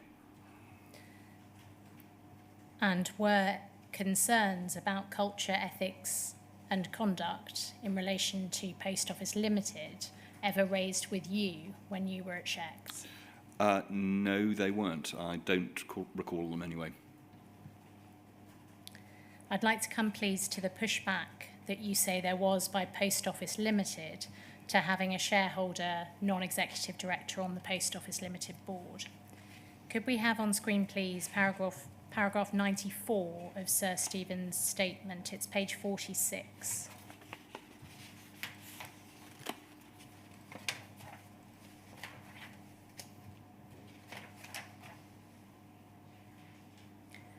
And you say here, the appointment of a shareholder, Ned, was met with resistance from the new chair, despite what Anthony understood to be RMG's agreement. So the new chair, is that Alice Perkins? That is. And Anthony, that was Anthony Odgers. Odgers, yes. Odgers, forgive me.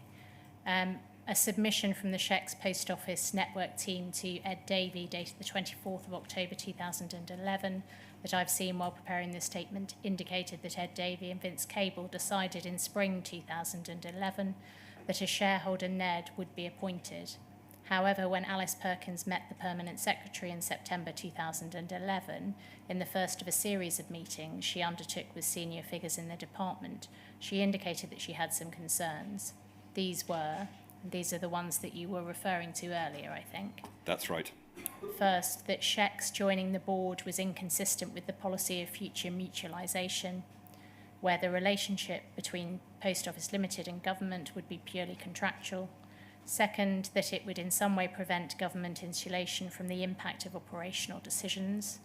And third, that one board member had indicated that they would be reluctant to serve on a board where a Shecs appointee was also a director. At paragraph 95, you explain that Vince Cable and Edward Davey decided to impose a shareholder NED on Post Office Limited, despite the pushback, and it seems a threat from one NED to quit the board if it happened. Is it right that, to your mind, the most important reason for having shareholder NEDs was that a board seat, or at least an ability to attend board meetings, was likely to be important to understand the business in detail? I think there are a few reasons, actually. One is certainly to understand the business in more detail and to feel, have a better sense of the business as a sort of living organism, as it were, and to be inevitably exposed to different types of information and perspectives than you would if you had not had a board seat.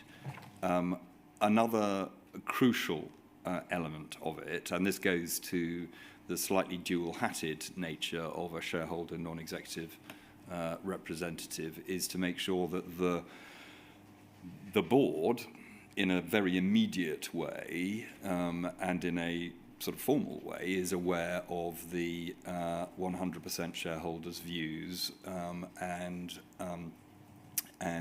objectives for the business.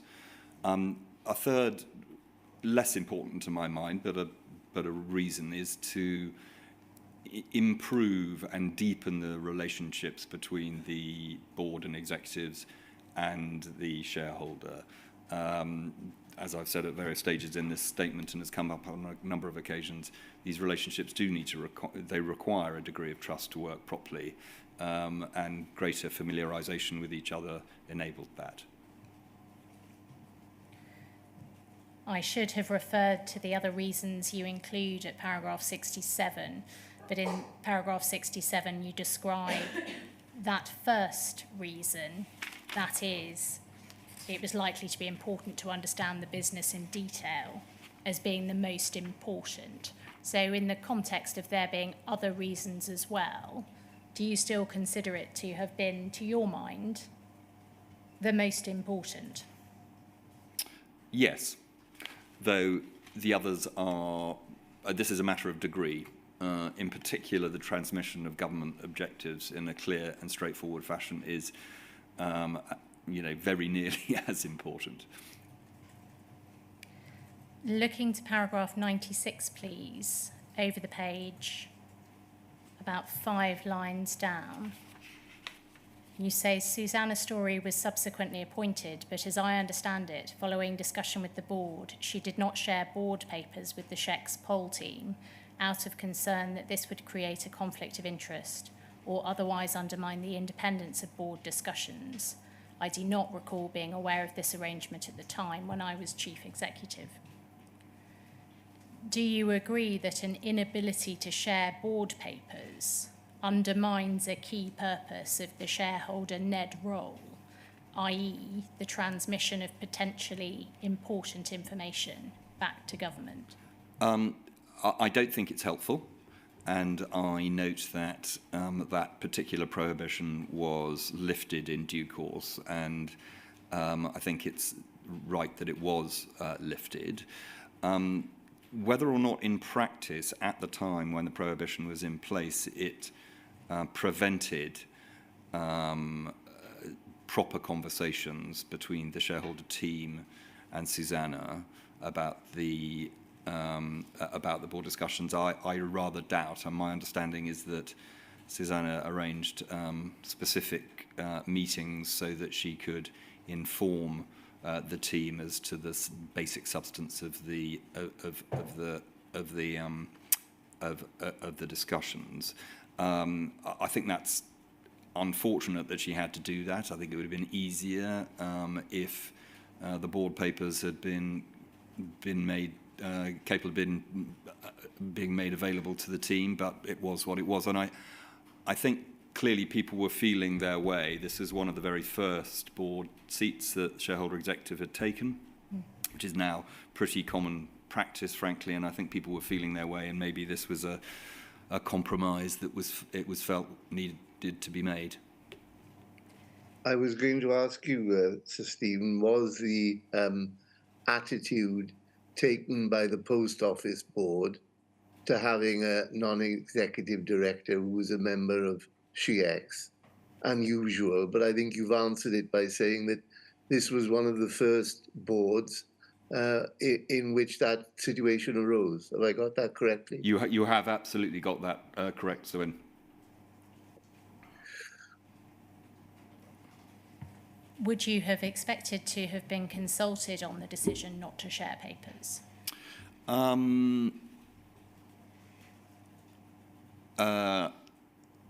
Would I have been expected? I would have liked to have been consulted. Expected is probably putting it too strongly. Would you have agreed with the prohibition had you been aware of it? I would have wanted to have had a conversation about it if I had been told, look, this is new territory for us. They're very, very unhappy about it. It's not going to make a massive practical difference.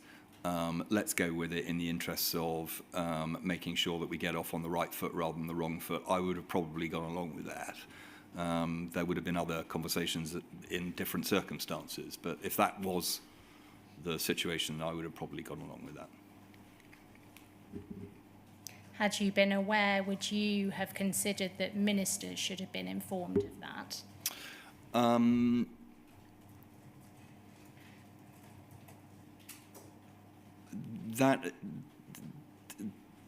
That I think would have been a function of the judgment that I would have made as to whether or not the arrangements were capable of being effective, and if I'd thought that they were effective, then I wouldn't have probably have felt that raised them to the level of needing to seek guidance from a minister. If I thought that this was actually genuinely really unhelpful, obstructive behaviour, and it's difficult for me to see from these documents where that line was, if I thought it was really genuinely obstructive behaviour, then I may well have taken that to a minister. Do you find any strength in the argument that sharing board papers with the SHEX poll team and or the shareholder may have created a conflict of interest? No, I don't actually. The shareholder executive, Ned, was a part of the shareholder executive. By virtue of the fact that he or she was going to have seen those, that conflict, if it was likely to have arisen, would have arisen. Widening the circle of knowledge wouldn't have fundamentally altered that particular principle. The only issue really would have been whether or not there was a concern about the confidentiality of the papers, which I would have hoped nobody would have really taken very seriously, because I take that kind of thing very seriously myself. Do you find any strength in the argument that sharing board papers with the SHEX poll team and or the shareholder may have undermined the independence of board discussions? No, I don't. That leads you onto a series of questions which you may be about to ask about how one handles conflict in a board. And if it does, then I will stop there. But otherwise, I'll carry on. No, if you can simply explain why you don't find strength in that argument, that would be helpful. It is very, very common practice for shareholders to sit on boards. In fact, it is almost always the case that they do. When I sat on the board of the Olympics, LOCOG, for the government, I was the government's representative. Effectively, the shareholders of the Olympics were the government who's paying all the money, the mayor in whose town it was happening, and the British Olympic Association. Each one of those entities had the right to put a board member on LOCOG's board, and I was the government's representative. It is certainly the case that on occasion you will find that in those kinds of situations there are conversations or discussions which could potentially represent a conflict of interest. In the case of the Olympics, the budgets were going up quite a lot, and the only place where the budget was going to be met from was going to be government, and at that point I would have to take a view as to whether or not I could participate in a discussion or not participate in a discussion. Typically, I would try and stay in the conversation as long as I possibly could because it was important to do so, but there's a moment when it's clear that the interests diverge, and then you would recuse yourself, you would ask not to see the papers relating to it that other board members would see, and you would not attend that discussion. And these are very well trodden paths. I mean, most of the time, conflicts of interest don't raise themselves to that level of materiality, and it is the job of the chair to make sure that they don't, and that the conversations can happen in a sensible way. But as I say, these are not complex mechanisms. They're not uncommon mechanisms, and I remain very much of the view that it is much better for the government to have shareholder representatives on the boards of companies like this that they own. Moving, please, to the mechanisms which were in place to ensure that adequate information about Post Office Limited was provided to ministers. You explain in your statement that one method for keeping ministers informed about Post Office Limited was submissions and meetings.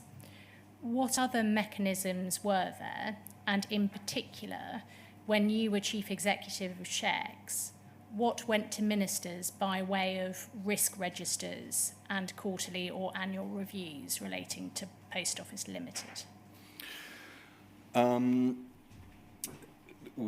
Well, the two principal mechanisms for communicating with ministers certainly were submissions and meetings. And the job of a civil servant is quite often to hang around the door of the relevant minister and try and apprise him or her of a particular situation and what kind of line they would like to take with it, and maybe doesn't rise to the level of importance that it needs a submission, or possibly it might say, well, the minister might say, send me a submission on that, please, and then you would do so. Obviously, conversations on the telephone, not text, because that sort of kind of thing didn't really exist sort of back in the day. But there were lots and lots of conversations, both formal and informal, by which information could be distributed and socialised. Sorry, the second part of your question was? In addition to those submissions and meetings, the chair would like to understand what in the relevant documents assessing risk and the annual reviews and quarterly reviews, what would have made its way to ministers from those documents? And how? I don't remember precisely. It would have been unlikely, I think, that the quarterly traffic lights reviews or general reviews would have made their way to ministers. The annual reviews, I think, did. The ministers had to sign off annual report. And, of course, I can't remember exactly when it was, but there was a minister ultimately specifically given responsibility for Shareholder Executive itself. And that minister would have spent a good deal of time thinking about not the assets within Shareholder Executive, but the running of Shareholder Executive and the information that we were using to organise the business. So there would have been a range of things, but exactly which of the various risk registers, traffic light reviews and so on, I'm afraid I don't fully recall. Do you think that the mechanisms that there were adequate to keep the department appraised of key operational and contractual matters which might be relevant at policy level? I think it's impossible to say, against the background of this disaster, that they were fully adequate. They were certainly better than they were when the Shareholder Executive was established. And they are no doubt better today than they were when I was running it. But I think it's impossible to say that they were fully adequate, because if they had been fully adequate, this dreadful situation would have been raised much, much more quickly, and I hope would have been dealt with much greater expedition. After April 2012, when Susanna Story started as the first shareholder, Ned, on the Post Office Limited board, was there any mechanism for matters being fed back to the department directly via the shareholder, Ned?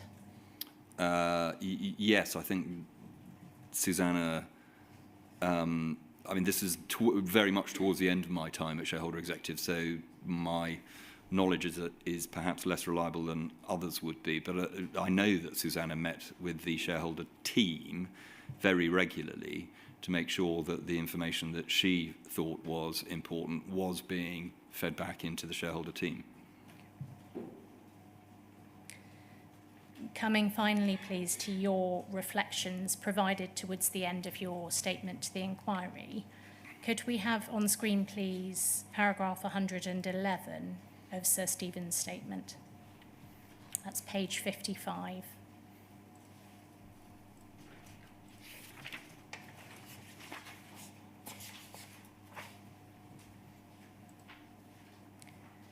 And you say here, notwithstanding the multiple failures of governance, starting at ground level in Post Office Limited, that have been a major contributory factor in the perpetuation of the Horizon scandal, I do not believe that an inference should be drawn that the models of corporate governance employed by SHEX or UKGI on behalf of the Secretary of State as owner of the Royal Mail and after 2012 Post Office Limited were flawed in conception.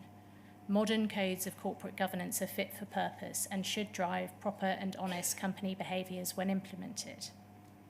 You go on at 112 to say that evolving a more effective government ownership lies, therefore, not in a complete redesign of governance arrangements or ownership structures, but in a more effective implementation of the highest standards of existing corporate governance, with systems and practices that promulgate and enforce those standards right through the organisation.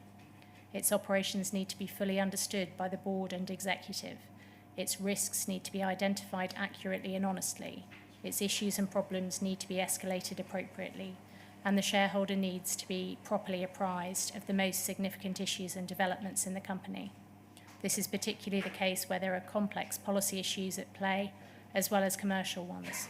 The evidence that this inquiry has heard of the devastating effects on the lives of so many blameless people is at least in part witness to the human cost of governance failure. Can you explain, please, what you mean at the end of paragraph 11, and if we can just scroll up a little so that Sir Stephen can see it, by fully implemented? So the modern codes of corporate governance should drive proper and honest company behaviours when fully implemented. Corporate governance evolves all the time. There have been multiple codes of best practice over my career and improvements made at various stages. And there was a very, very big change in the way in which corporate governance was approached after the great financial crisis of 2008 and 2009, when the concepts, for instance, of first, second, and third lines of risk management were rolled out very widely in the corporate world in a way that they hadn't been before, precisely because there were corporate failures. The wrong things appeared on risk registers. Management and boards were not told about things that needed to happen or were happening. The risks were not properly analysed and then were not properly calibrated afterwards. Remediation was not put in place. Risk owners were... All of this kind of stuff, it's not perfect now. Nothing is ever going to be perfect, but it gets better. I mean, I think looking at the evidence here and looking at the papers that I have seen, it seems to me that at various points, working up from the Post Office through Royal Mail, through Shareholder Executive, there were moments at which this could have been caught. Principally, I think this is around internal audit, this is around audit and risk committees, this is around the boards, particularly of POL, because I think it starts there and then it comes up. Now, as I say, some of this information came in from the side, as it were, into Shareholder Executive, and that arguably should have been picked up in a different way than it was. But it really starts with implementing fully the best practice of corporate governance as it has evolved. And I think if that had been done in this case, we would have hopefully had a different outcome. Do you consider that the governance framework of Post Office Limited was fit for purpose and drove proper and honest company behaviours? On the surface, it looked, certainly at the time of the separation, there was a specific attempt to bring the board and the governance of Post Office up to the standards of an independent, large organisation with proper corporate governance, the appropriate number of independent non-executives, the appropriate number of NEDs, the right balance of experience on the board, the apparatus of board committees. All of those things were improved at the time of separation. I think by inference you can say that those things were not in place before separation, and I'm afraid I don't know the details of whether or not they had a risk committee which looked at things in the appropriate detail. I'm not sure about the nature of their or the effectiveness of their internal audit process. All of these things, however, go to and should have picked up on the problems that we have here. So I suspect that there are things to look at.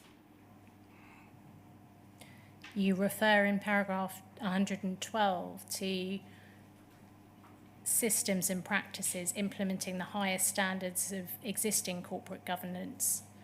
How do you suggest those systems and practices should be enforced? The enforcement mechanisms for these for systems and practices of this type lie in the first place with the board and the chair of the board and the chair of the audit and risk committee, the chair of the remuneration committee, and any other chairs that happen to any other committees that happen to sort of pop up. Now, if it is the case that it is those that corporate apparatus is not in place, or is in place and not doing its jobs properly, then the chair needs to, in the first place, make sure that that is, in fact, happening properly. If that doesn't happen, the chair and other senior members of the board don't force that through, then I think the shareholder needs to take action to ensure that that is the case. And it can do. I mean, there's an example, for instance, earlier in this evidence where Patricia Hewitt felt that it was important to have some form of trade union representative on the board of the Royal Mail, and obviously they didn't like that, but ultimately Baroness Prosser was put on the board of the Royal Mail. It doesn't have to be the nuclear option of, you know, firing the board and getting a new chair and all the rest of it. There is considerable authority just invested in being the minister in charge. The lines of communication and accountability in between Post Office Limited itself and the government shareholder at the top were, it might be said, complex and multi-layered. Did those arrangements run the risk that responsible people, so across government, civil servants, RMG, poll boards, and the poll senior team, would act on the basis that someone else would or should or could grip problems? There's an argument that the fact that there was an intervening parent in the form of the Royal Mail Group between the Post Office and government did complicate matters.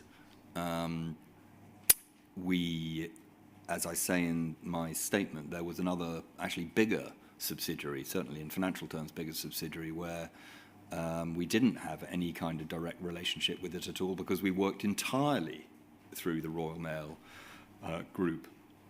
I think that there was a good degree of oversight of the Post Office, given that it was a subsidiary.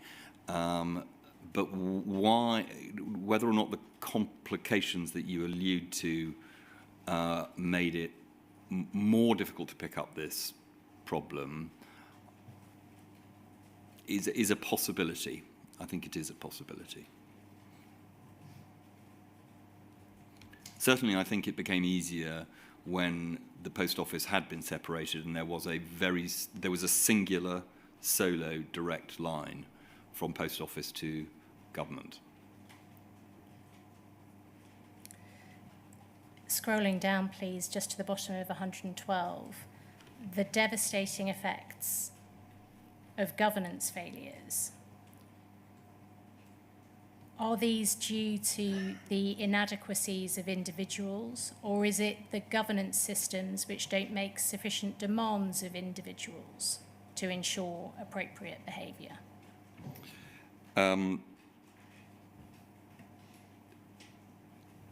I find that a difficult question to answer, except to repeat what I said before, really, which is that the full implementation of proper governance systems would have picked these things up. And picking these things up would have made their resolution quicker and more equitable. Whether or not that is specifically because people decided not to put in place governance systems that were state-of-the-art and up to the task, or whether or not, I guess at the end of the day, those are personal decisions. So those are all the questions that I have for Sir Stephen. There are some from core participants. I'm just looking around the room.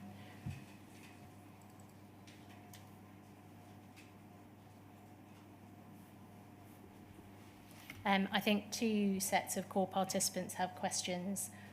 Is it Mr. Henry asking on behalf of the HJA team? And then I think we have Ms. Patrick. All right, thank you. Thank you, sir. Sir Stephen, do you think it would have been helpful to have had more prescriptive guidance for NEDs who were government appointed, so that there wasn't a danger of them losing objectivity and becoming, as it were, cheerleaders or interlocutors for the business, but rather actually being an objective, critical and discerning eye for government? Well, I think a distinction needs to be drawn between a shareholder non-executive and an independent non-executive. The independent non-executive, all, as you know, all directors of all companies have fiduciary duties, and they have duties towards the shareholders, the employees, the creditors, the regulators, if that is appropriate. And all directors have that. Clearly, if you're a shareholder non-executive, you have there is going to be a greater weight, inevitably, on the shareholder interest for sort of kind of obvious reasons. I would have expected that the non-executive directors of any of the companies that we were involved in would have had the fully rounded sense of what a non-executive director ought to be doing. And I think that it is arguable that we could have, at the very beginning of this process, back in 2005 or so, when I started getting involved, have reiterated what the fullest duties of the non-executive directors were, because there was a degree of tension which I think was unhelpful. And that tension sometimes being resolved in the, paradoxically, a relaxation of actually looking after the shareholder, it appears. That the shareholder, and particularly government ministers, were not properly cited on significant risks. I don't know whether or not you can jump from the one to the other. The risks that were being run, that we're talking about here, should have come up through any number of different routes, but in the main through the executive information, which was going into board papers, which was going into papers that were being sent over to Shareholder Executive. It's not clear to me whether or not the Royal Mail non-executive directors of the time knew about this risk themselves. And that risk, of course, involved their historic legacy of prosecutions. Yes. Now, your background, of course, in strategic communications and media, the destructive repercussions of it becoming known that hundreds of sub-postmasters had been wrongly prosecuted would have been enormous. That must be obvious. Well, I don't have a background in strategic communications and media. I was an investment banker before I became a civil servant. I happen to do a lot of deals in the media industry, but I'm... Forgive me. That's fine. That's neither here nor there.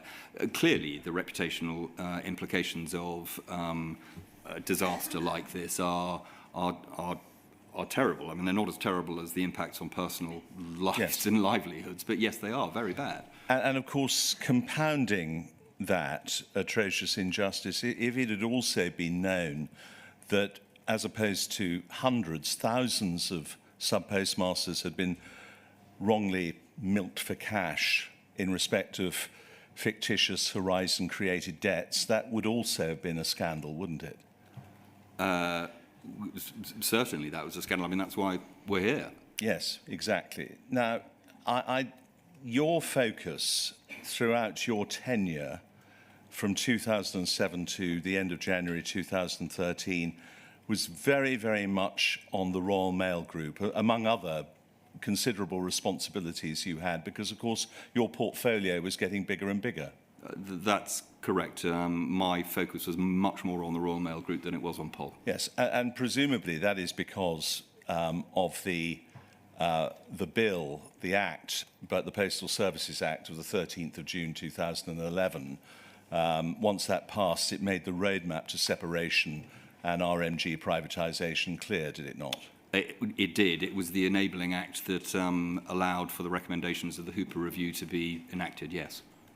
Now we're all agreed that, without going into the detail of it, but you unreservedly accept that the risk posed by wrongful prosecutions and the risk posed by the unlawful civil pursuit of debt that did not exist, serious reputational repercussions, and it ought to have appeared on the SHEC's risk register.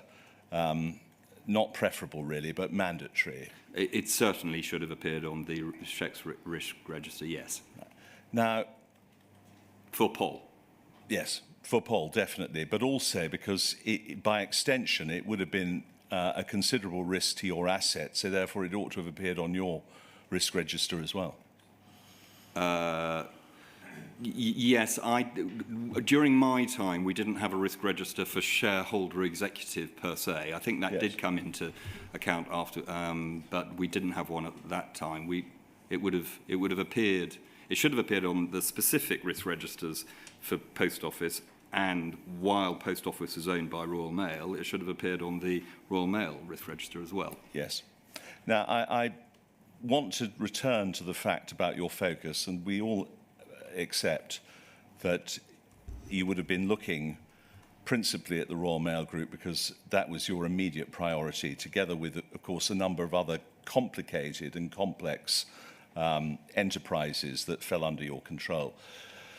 But just probing paragraph 60 of your witness statement, you say that you were not aware of the complaints made by sub-postmasters in respect of the integrity of the Horizon system. That's correct. And that you're not aware of the Computer Weekly article being shown to you. I just want to explore with you, and forgive me, I'm not trying to be facetious, but were you, as it were, in a bubble of unknowing? I mean, in other words, genuine ignorance about this, or is it a case of, I don't recall, I may have been made aware of this, but I don't remember now?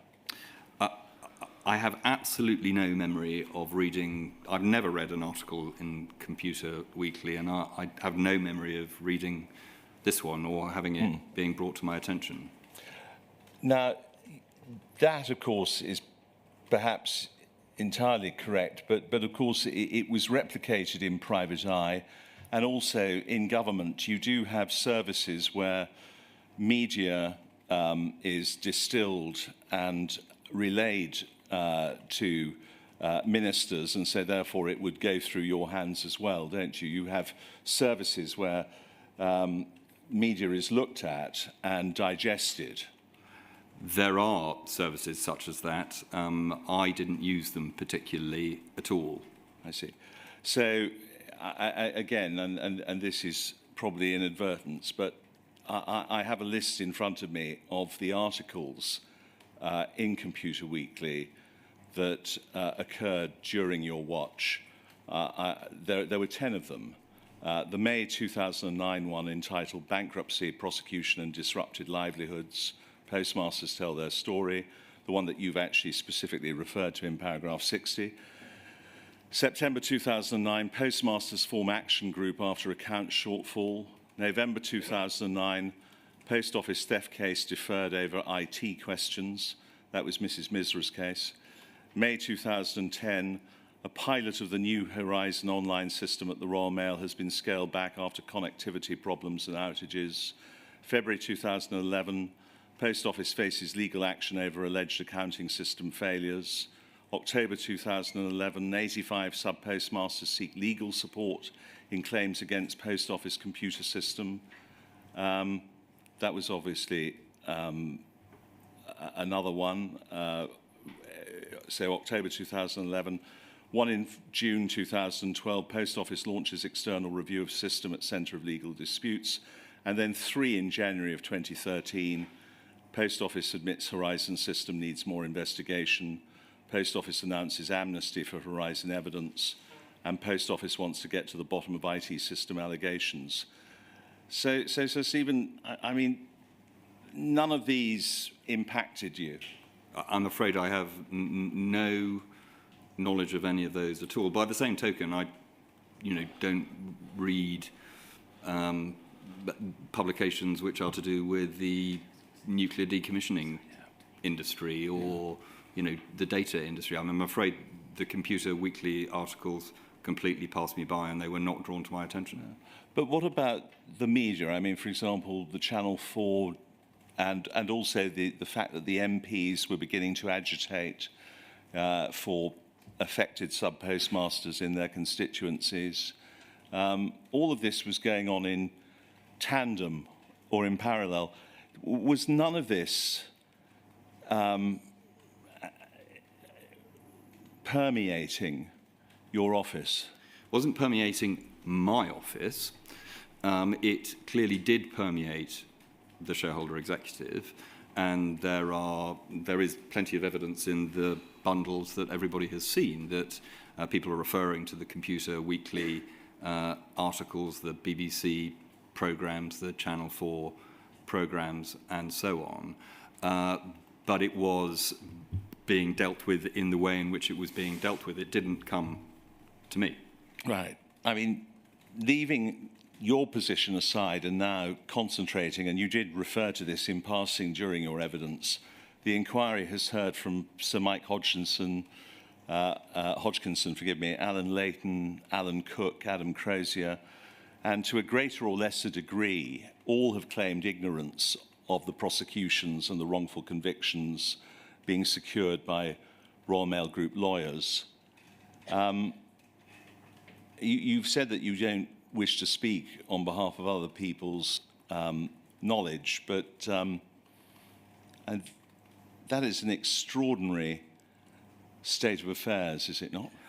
Well, when responding to the counsel for the inquiry's final questions, she asked me about my final observations, and I am clear that there are multiple failures of corporate governance, which have, I mean, there may be other reasons for this as well, and it will be for the inquiry to decide what those are, but certainly corporate governance is part of the question here. I mean, the question arises is that was the government, the shareholder in other words, unable to appoint directors capable of gripping the issues, or is it conceivable that those appointed by government chose to disregard the marginalised SPMs as being unworthy of interest because they didn't fit the narrative? You see the distinction there? First, the non-executive directors were not appointed by government. Certainly, at the beginning of my tenure, the Royal Mail non-executive directors were appointed effectively by the chair. And the chair was appointed by government. I think any right-thinking person would be horrified by the types of stories that have come to light in the last few years, and I would hope that that would be the case for those individuals as well. But what was going through their mind at the time, I'm afraid I'm just not in a position to be able to answer you. Well, returning to you, sir, and I don't need to take you to the document, but Mr. Patrick O'Sullivan was questioned about UKGI 000-16739, the minutes of a shareholder executive board meeting from the 13th of March 2013, and various risks relating to the RMG flotation were discussed, but nowhere at all did the SHEX board recognise the risk that Horizon prosecutions were or may have been to that flotation. There's a complete absence. It just appeared not to have occurred to them at all. Well, I think, if I may, I think there are two parts to a response to that. One is clearly that knowledge of the problems was partial, incomplete, and not sufficiently escalated. And I think we spent a lot of time talking about that this afternoon, and I have no problem in admitting that. I mean, if it had been, however, I would have been surprised if the plight of the sub-postmasters would have had any effect whatsoever on the IPO of the Royal Mail. By then, the liabilities would have been resting with the Post Office, and the prospectus for the Royal Mail flotation would have been crawled over in unbelievable detail by Slaughter and May and various other corporate lawyers. And if they had felt that there was a liability there, contingent or otherwise, it would have had to have been put into the risk factors.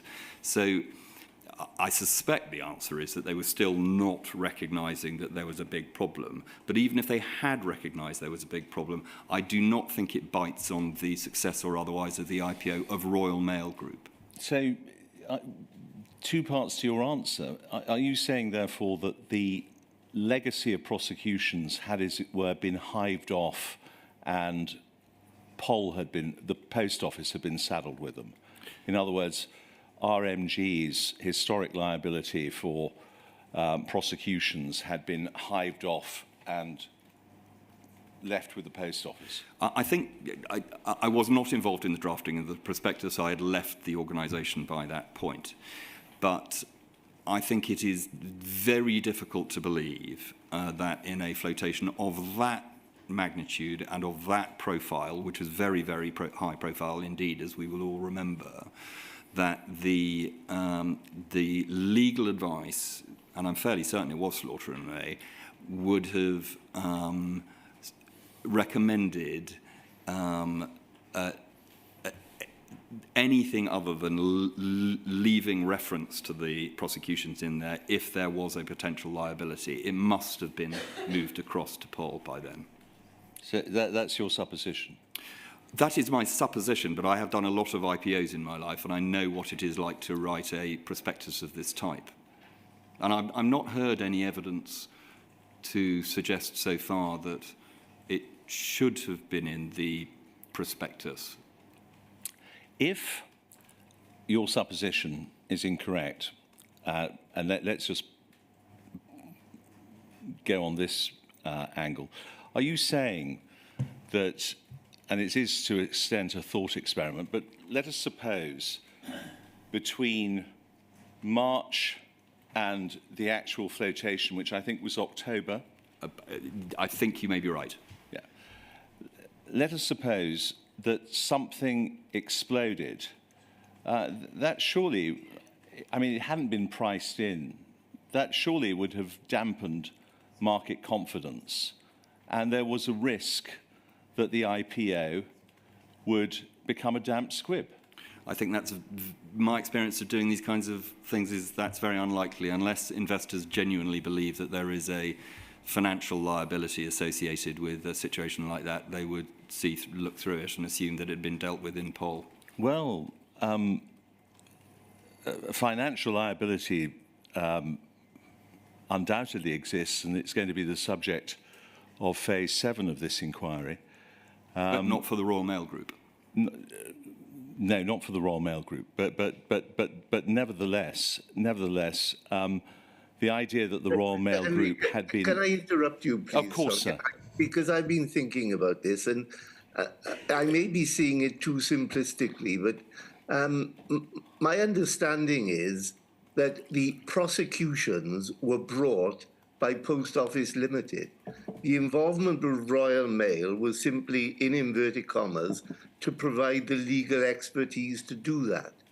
But if it is right, and I stress if, because I will obviously need to go back over a lot of evidence, if it is right that a limited company, Post Office Limited, prior to separation, so there's no doubt about it, brought the prosecution, maybe assisted by Royal Mail lawyers, then it's not difficult to suppose that the liability would be Post Office Limited.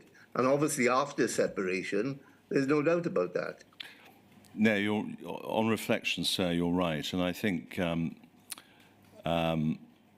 it follows that the liability in those circumstances would lie with the Post Office. Yeah, well, at least there's an argument to be had about it. So debating it with Sir Stephen is probably not going to get us anywhere. That's the point. No, I'm not going to debate it further with Sir Stephen, sir. Thank you very much.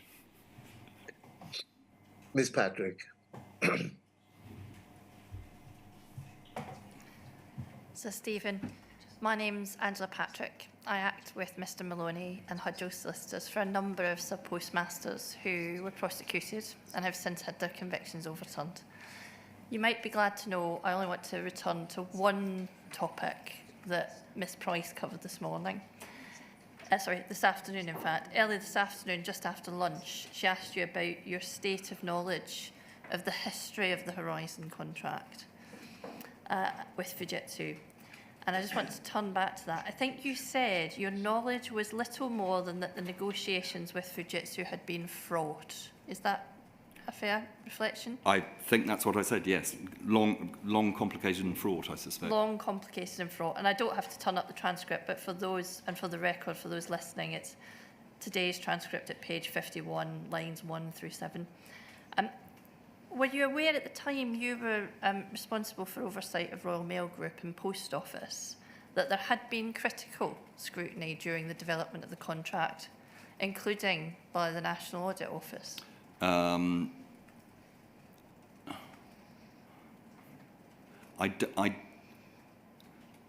genuinely don't recall. It would not have surprised me that the National Audit Office would have looked at a contract like that. That's exactly the kinds of thing that it does, but I don't recall it. But you don't recall, but if it had been part of that limited knowledge you had, would it have been relevant to the knowledge that would have informed your or anybody else's performance of a role that involved oversight of that contract? I find it difficult to answer that question because I don't know what the NAO said in its report, if it did do a report. If it had said something along the lines of, this was a hopelessly negotiated contract and the government has been taken for a ride, that's one thing. If it had said, this is a dreadful contract for a whole host of reasons, not least of which technical due diligence has not been done properly, that would be another one. And I don't know what it said, so I'm afraid I find it a bit difficult to answer the question. Okay. Taking a slightly different tack, last week the inquiry saw an email indicating that by 2015, yes, one minister, Baroness Neville-Rolfe, seemed to be questioning whether Horizon might be another example of a government IT debacle. I'm not going to turn it up, but for anybody listening, the reference was UKGI 3019859. Would reporting on repeated problems in IT contracting by government and public agencies have been a well-known part of the public discourse by the time you were in post in 2005 through 2013? Yes, it would have been, though the nature of the criticisms were normally, and continue to be actually, that they were too expensive and not and too slow. They weren't typically that they were subject to third-party remote access. It wasn't that kind of criticism that typically you saw in these government IT problems. Okay. But if there had been a sort of general dialogue or debate about complexity and failure and risk in the contract management, would that be reason for particularly close scrutiny when you were facing particular allegations about a third-party IT system which was business critical to a public asset? Well, again, I think I would go back to, there weren't IT specialists of any sort of kind of sophistication within the Shareholder Executive. We didn't carry that kind of expertise in-house. We would have relied in large part on technical scrutiny, which would have been undertaken by the Post Office themselves. And clearly we did ask a lot of questions about the Horizon system and took the answers at face value. Now, I think the argument is more about whether or not we should have taken the answers at face value rather than whether or not we should have gone in and tried to understand specifically what was going on with Horizon ourselves, because we didn't carry that kind of expertise, I'm afraid. Indeed, simply taking it again in the general, if you had a set of circumstances where you have a complex history in IT contracting, a particular history of problems in the development of a particular contract, would that be reason to ask for particular due diligence in scrutinising the technical information that you are being given by a particular government asset? I think that's a very fair question, and I think the answer to that is in due course, yes. And of course, that's what happened in the end with Second Sight and the subsequent investigations. I think the question is whether or not those happened fast enough, because those did happen in the end. And I think it may be a question for the inquiry in due course as to whether, looking at Second Sight and those inquiries, whether particularly the questions asked by shareholders and others were themselves particularly probing. But I think you addressed that in your own witness statement about the role and the questions that ought to have been asked. But looking at Horizon, there had been a difficult history. In IT, an area that was known to be problematic, there was an increasing body of complaints, where the potential for failure in this case was not just about an IT problem making business more difficult, but that a state-owned asset had potentially relied on faulty IT to prosecute innocent men and women. You accept, ought a sceptical, or at least a very cautious approach, have been adopted by everyone involved, including government, to the scrutiny and oversight of Horizon from the outset? So I hope I've answered that earlier on. Officials in Shareholder Executive did ask lots of questions.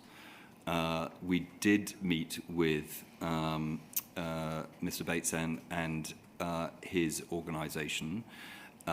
We did then go and ask lots of questions of the Post Office, and ultimately, as I say, Second Sight was appointed. Throughout that period, we got very, very forceful, very and repeated and detailed answers from the Post Office about the integrity of Horizon.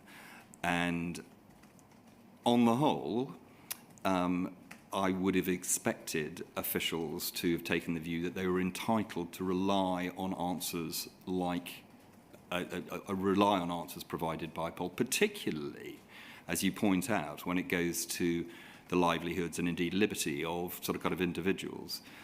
Clearly, that information was unreliable. One final point, simply picking up on something you said about there being no particular specific technical expertise within SHEX and relying on the technical information being fed up through the assets. Yeah. Is that kind of technical expertise something that you expect is available now to SHEX? I would be surprised if the technical expertise is available to Shareholder Executive. It's not UKGI now. It would be very expensive to maintain in-house, and it wouldn't be used probably that much. But what I would hope is that there would be now access to independent firms who can, if the need arises to look into a situation like this, there is a sort of a roster of independent firms that the UKGI could go to very quickly and get the drains up to look at the problem. I think it would be difficult to maintain it in-house, but I would hope that there is more capability that they could draw on from outside. When you were in post, was that a thing that you could have asked to have happened yourself, or somebody under you in your team? Could you have said to RMG, hang on, I'm not really sure that this really bottoms out, or to Paul, I think we independently will get our own independent eyes and we'll pay for that to look and see how this is working. Was that something you could have done? We could have done it. The information and the context at the time didn't look from the documentation to sort of kind of quite justify that, but clearly it got to the stage where Second Sight were appointed. I don't think, as it happens, that this is a small point. I would have expected the shareholder executive to have paid for it. I would have expected Poll to have paid for it, and the firm in question have reported directly and be completely accountable to shareholder executive. But I would have expected the company to pay for it, and that is standard practice in this kind of situation. Thank you, Sir Stephen. We have no further questions. So, Stephen, just one or two from me. First of all, just to be clear about an answer you gave to Mr. Henry, was there a risk register in being when you first became the chief executive of SHEX? To the best of my knowledge, there was not a risk register for shareholder executive itself. Right. And can you tell me, approximately, obviously, when such a register was created for SHEX? I'm afraid I can't off the top of my head, Sir Wynne. That's all right. Fine. I'm sure I can find out from another source, so don't worry. And then finally, back to paragraphs 111 and 112 of your witness statement. Although ALBs are not mentioned specifically in those paragraphs, do I take it that they are an endorsement of the concept of ALBs? You do take it as that, Sir Wynne, and indeed at 109. 109 makes that clear, yeah. I hope makes that clear. Yeah, it's very difficult to imagine a world where we don't have ALBs of some type. Right. So I don't mean this in any disparaging sense, so please don't take it like that. Have you actually been engaged in work since 2013 which involves ALBs? Yes, many times. Fine. So it's not just based upon your experience with the shareholder executive, but on the work you've done subsequently as a civil servant since 2013. Yes, that is correct. Both at Energy and in Defence, there are many ALBs that we use to do specialist important tasks where we needed to be able to get certain types of jobs done. Thank you very much. So I take it, Ms. Price, that there are no further questions? That's correct, sir. So thank you very much, Sir Stephen, for making your witness statement and for coming to give evidence before the inquiry. I'm very grateful to you. Thank you very much. So it's Mr. Dunks tomorrow morning at 9:45. Is that correct, Ms. Price? Yes, sir, it is. All right. See you all then. Thank you.